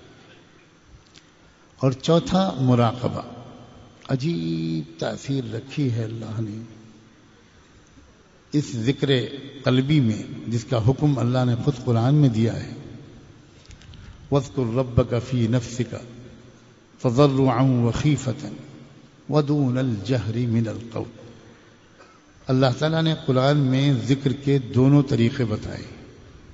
ایک وہ ہے جو ذکر قلبی ہوتا ہے، جس میں زبان سے ذکر نہیں ہوتا، دل سے اللہ کی یاد کی مشق ہوتی، اور دوسرا ہے ہلکی آواز سے اللہ کا ذکر کرنا۔ اس لیے مراقبہ جو ہے یہ دراصل ذکر قلبی کی مشقنا کا طریقہ یہ ہے کہ آپ ان تینوں معمولات سے فارغ ہو کر جب بیٹھے تو پہلے اللہ سے یہ دعا مانگیں کہ اللہ میرے دل پر اپنی رحمت اتار دیجیے۔ 2 منٹ 3 منٹ اللہ سے یہ دعا مانگیں۔ اس کے بعد فوراً یہ تصور کریں کہ اللہ کی رحمت آ رہی ہے، میرے دل میں سما رہی ہے۔ گردن کو جھکا لیں، آنکھوں کو بند کر لیں اور دماغ کی پوری توجہ اپنے دل کی جگہ پر لگا کر یہ تصور کریں کہ اللہ کی رحمت آ رہی ہے اور میرے دل میں سما رہی ہے، میرے دل کی تمام ظلمتیں دور ہو رہی ہیں اور میرا دل کہہ رہا ہے اللہ اللہ اللہ اللہ اللہ اللہ۔ زبان سے کچھ نہیں کہنا ہے، صرف تصور کرنا ہے کہ دل کہہ رہا ہے اللہ اللہ اور میں دل کے کانوں سے سن رہا ہوں۔ کر کے دیکھیے گا، چند دن میں انشاءاللہ دل کے مقام سے ایک عجیب طرح کا حرکت، ایک وائبریشن آپ کو محسوس ہوگا اور صاف لگے گا کہ ہمارا دل اللہ اللہ کہنے لگا۔ یہ طائر لاہوتی ہے، یہ ایک عجیب و غریب چیز ہے، لطیف ہے قلب، ایک عجیب و غریب مخلوق ہے اللہ تعالیٰ کی۔ اگر ہم ذکر کے ذریعے سے اسے بیدار کرتے ہیں تو مردہ دل زندہ ہو جاتے اور پھر چلتے پھرتے اٹھتے بیٹھتے دل سے اللہ اللہ کی آواز آنے لگتی ہے۔ پھر انسان کو گناہوں سے بچنا بہت آسان ہو جاتا ہے اور ذہن اس کا گناہوں کی طرف جا ہی نہیں پاتا۔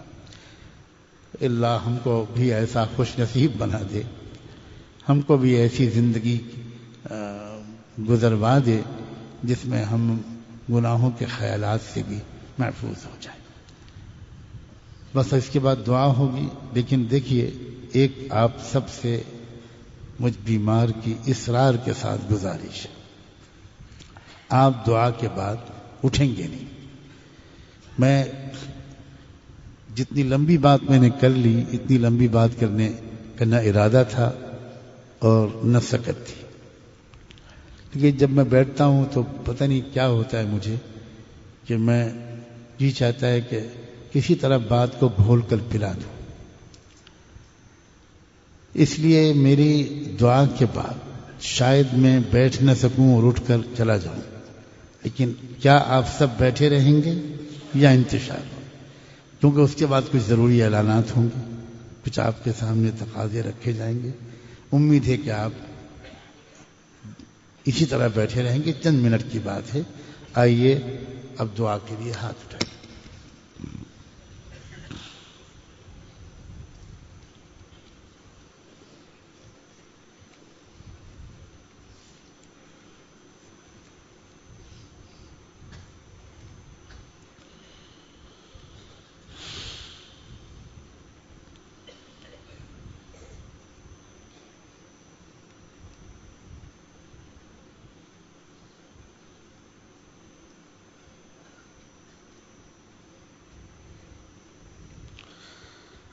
مجھے بعد میں دے دینا۔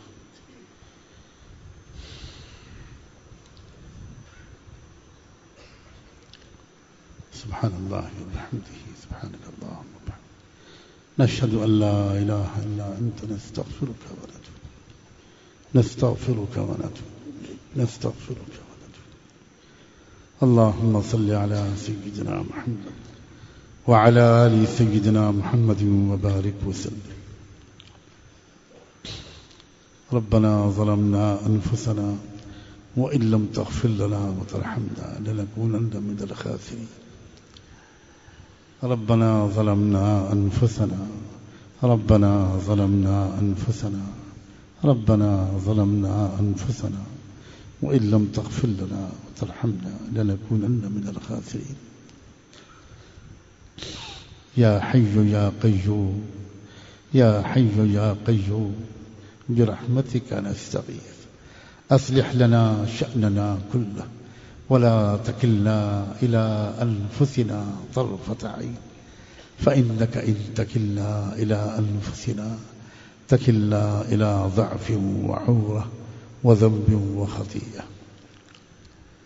اللہ، ہم آپ کے بندے اور آپ کی بندیاں آپ کے حضور میں حاضر ہیں، خطا کار ہیں، قصوروار ہیں، سیاہ کار ہیں۔ آپ کی قسم، ہم تو مسلمان کہلانے کے لائق ہی نہیں۔ اللہ، ہم کیا بتائیں، آپ نے ہم کو کتنے موقع دیے سنبھلنے کے، مگر ہم ان موقعوں سے فائدہ نہ اٹھا سکے۔ یہ آپ ہی کا ظرف ہے، یہ آپ ہی کے اخلاق ہیں کہ آپ ابھی تک ہم کو مسجدوں میں آنے دیتے ہیں، ابھی تک آپ ہم کو دینی محفلوں میں آنے دیتے ہیں، ورنہ آپ کے علم غیب کی قسم، آپ کے عزت و جلال کی قسم، اگر آپ ہمارے ساتھ یہ معاملہ کرتے کہ بھری مجلس میں تھپڑ مار کر کوئی فرشتہ ہم کو اٹھا دیتا اور ہم کسی اچھی مجلس میں آنے لگتے تو دروازے ہی سے ہم کو بھگا دیا جاتا۔ اے بدبخت، تیرا یہاں کیا کام ہے؟ تیرا داخلہ ممنوع ہے۔ اللہ اللہ اللہ، سر سے لے کر پیروں تک، سر کے بالوں سے لے کر پیروں کے ناخنوں تک گناہوں کے سوا کچھ نہیں۔ آج معاف کر دیجیے اللہ، آج معاف کر دیجیے، آج معاف کر دیجیے، آج معاف کر دیجیے، آج معاف کر دیجیے۔ اے معاف کرنے والے، اے معاف کرنے والے، اے حنان، اے منان، اے رحمان، اے رحیم، اے غفور، اے غفور، اے غفار، اے ستار، اے ستار، اے ستار۔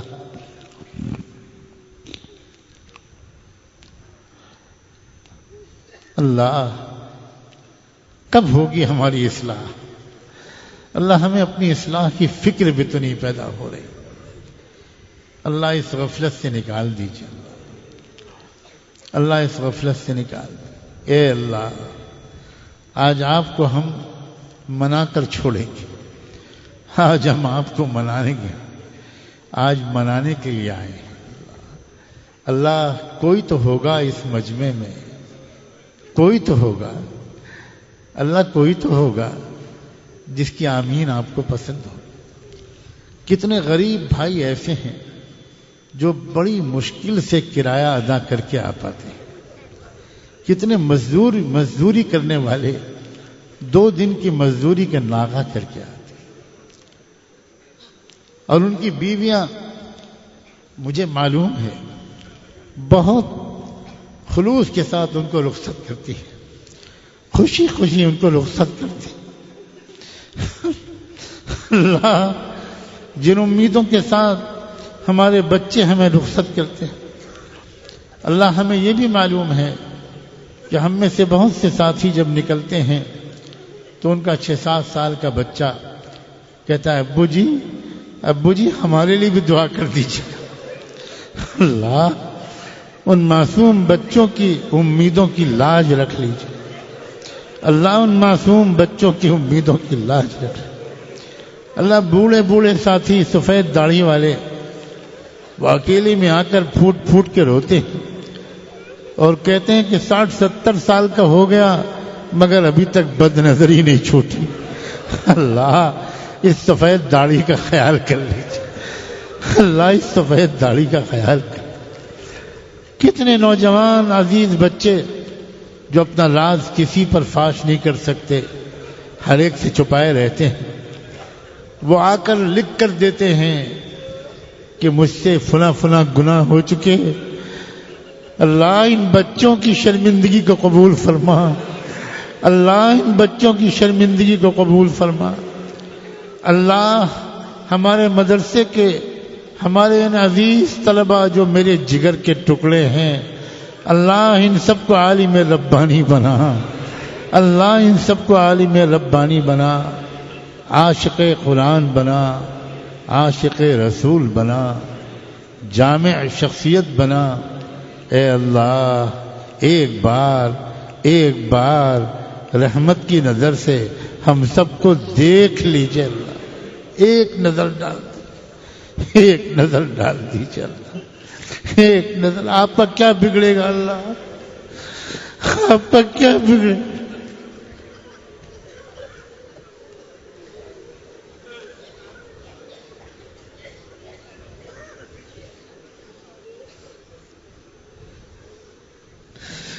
اللہ آپ کا کچھ نہیں بگڑے.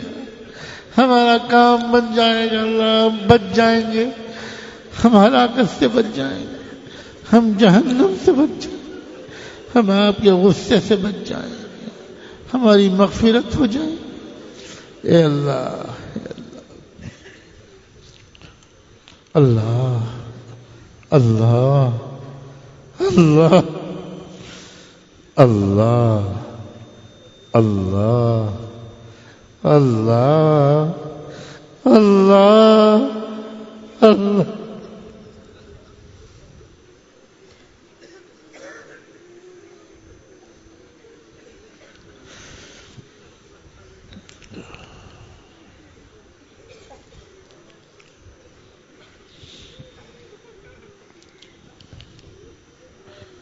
اے اللہ کوئی لولہا, کوئی لنگڑا, کوئی اندھا, کوئی گونگا بہرا, کوئی اپاہج فقیر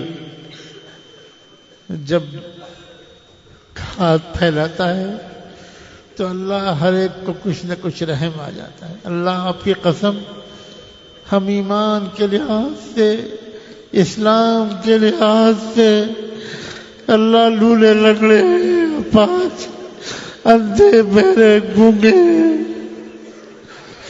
اللہ اللہ نہ ہمیں کچھ دکھائی پڑتا, نہ سنائی پڑتا, نہ ہماری کچھ سمجھ میں آتا. اللہ معاف کر دیجیے، معاف کر دیجیے، معاف کر دیجیے، معاف کر دیجیے، معاف کر دیجیے، معاف کر دیجیے، معاف کر دیجیے۔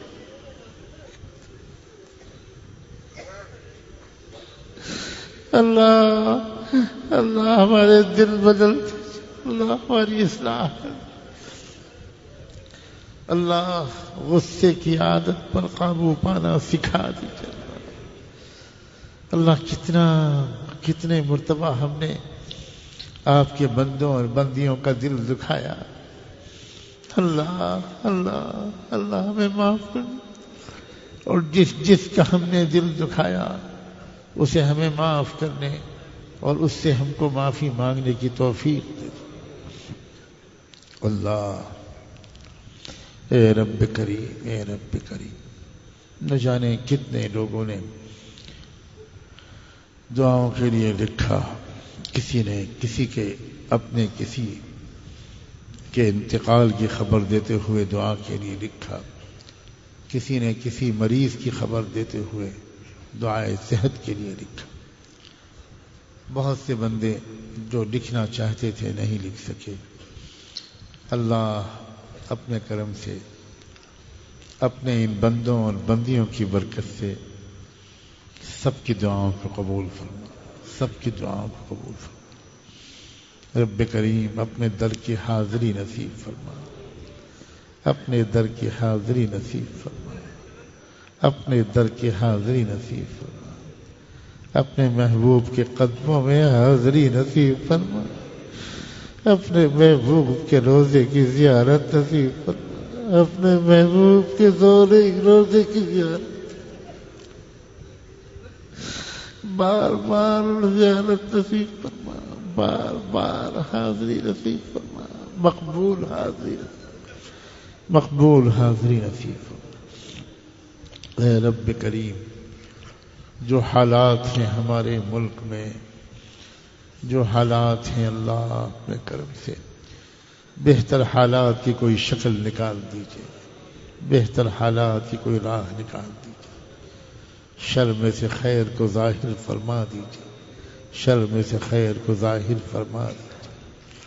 اے رب کریم، کمزوروں، مظلوموں، غریبوں، بے سہاروں کی آہ و کرا سن لیجئے۔ اے رب کریم، ظلم کرنے والوں کو اب مزید ظلم کرنے کا موقع مت دیجئے۔ اے اللہ، اے اللہ، اے اللہ، اے اللہ ہمیں استقامت نصیب فرما، ہمت کے ساتھ، عقل مندی کے ساتھ حالات کے مقابلے کی توفیق عطا فرما، حالات کے مقابلے کی توفیق عطا فرما۔ اللہ سب کے سب برے نہیں ہوتے، پولیس کے افسروں میں، اللہ حکومت کے مختلف محکموں کے ذمہ داروں میں سب برے نہیں ہوتے، بہت سے لوگ اچھے ہوتے ہیں، نیک ہوتے ہیں، انصاف کرنا چاہتے ہیں۔ اللہ اپنے کرم سے ان کی بات کو چلوا دیجئے، ان کی بات کو چلوا دیجئے۔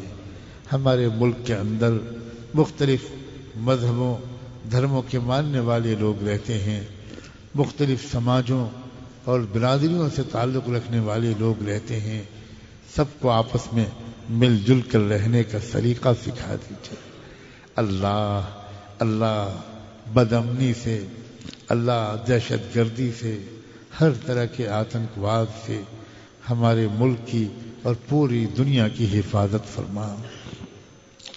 چین و سکون کے ساتھ ایک دوسرے کا خیال کر کے اور لحاظ کر کے سب کو جینے کا طریقہ سکھا، اور ہم سے اپنے ملک کی، انسانیت کی، ملت کی خدمت کے کام لے لیجئے۔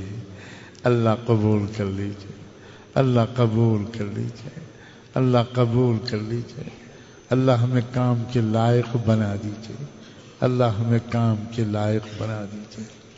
رب کریم اپنے کرم سے تمام اداروں کی، جماعتوں کی جو اچھے کام کر رہے ہیں، ضروریات کو پورا فرما، مخلص باصلاحیت کارکن نصیب فرما، بابرکت وسائل نصیب فرما، ہماری تمام دعاؤں کو قبول فرما۔ اللہ جو ہم نے مانگا وہ بھی عطا فرما، جو نہیں مانگ سکے وہ بھی عطا فرما۔ ایک درخواست اور ہے، اللہ ہم سب کی طرف سے رحمت دو عالم صلی اللہ علیہ وآلہ وسلم کی خدمت اقدس میں درود و سلام بھجوا دیجئے، ان پر اور ان کے اہل بیت پر، صحابہ اور صحابیات پر، ازواج مطہرات پر، ذریت طیبہ پر اور ان کے نقش قدم پر چلنے والے تمام اولیاء اللہ، صالحین و صالحات پر اور انہی کے راستے پر جینے اور مرنے کی ہم سب کو توفیق عطا فرما۔ وصلی اللہ تعالی علی خیر خلقہ سیدنا محمد وعلی آلہ وصحبہ اجمعین برحمتک یا ارحم الراحمین۔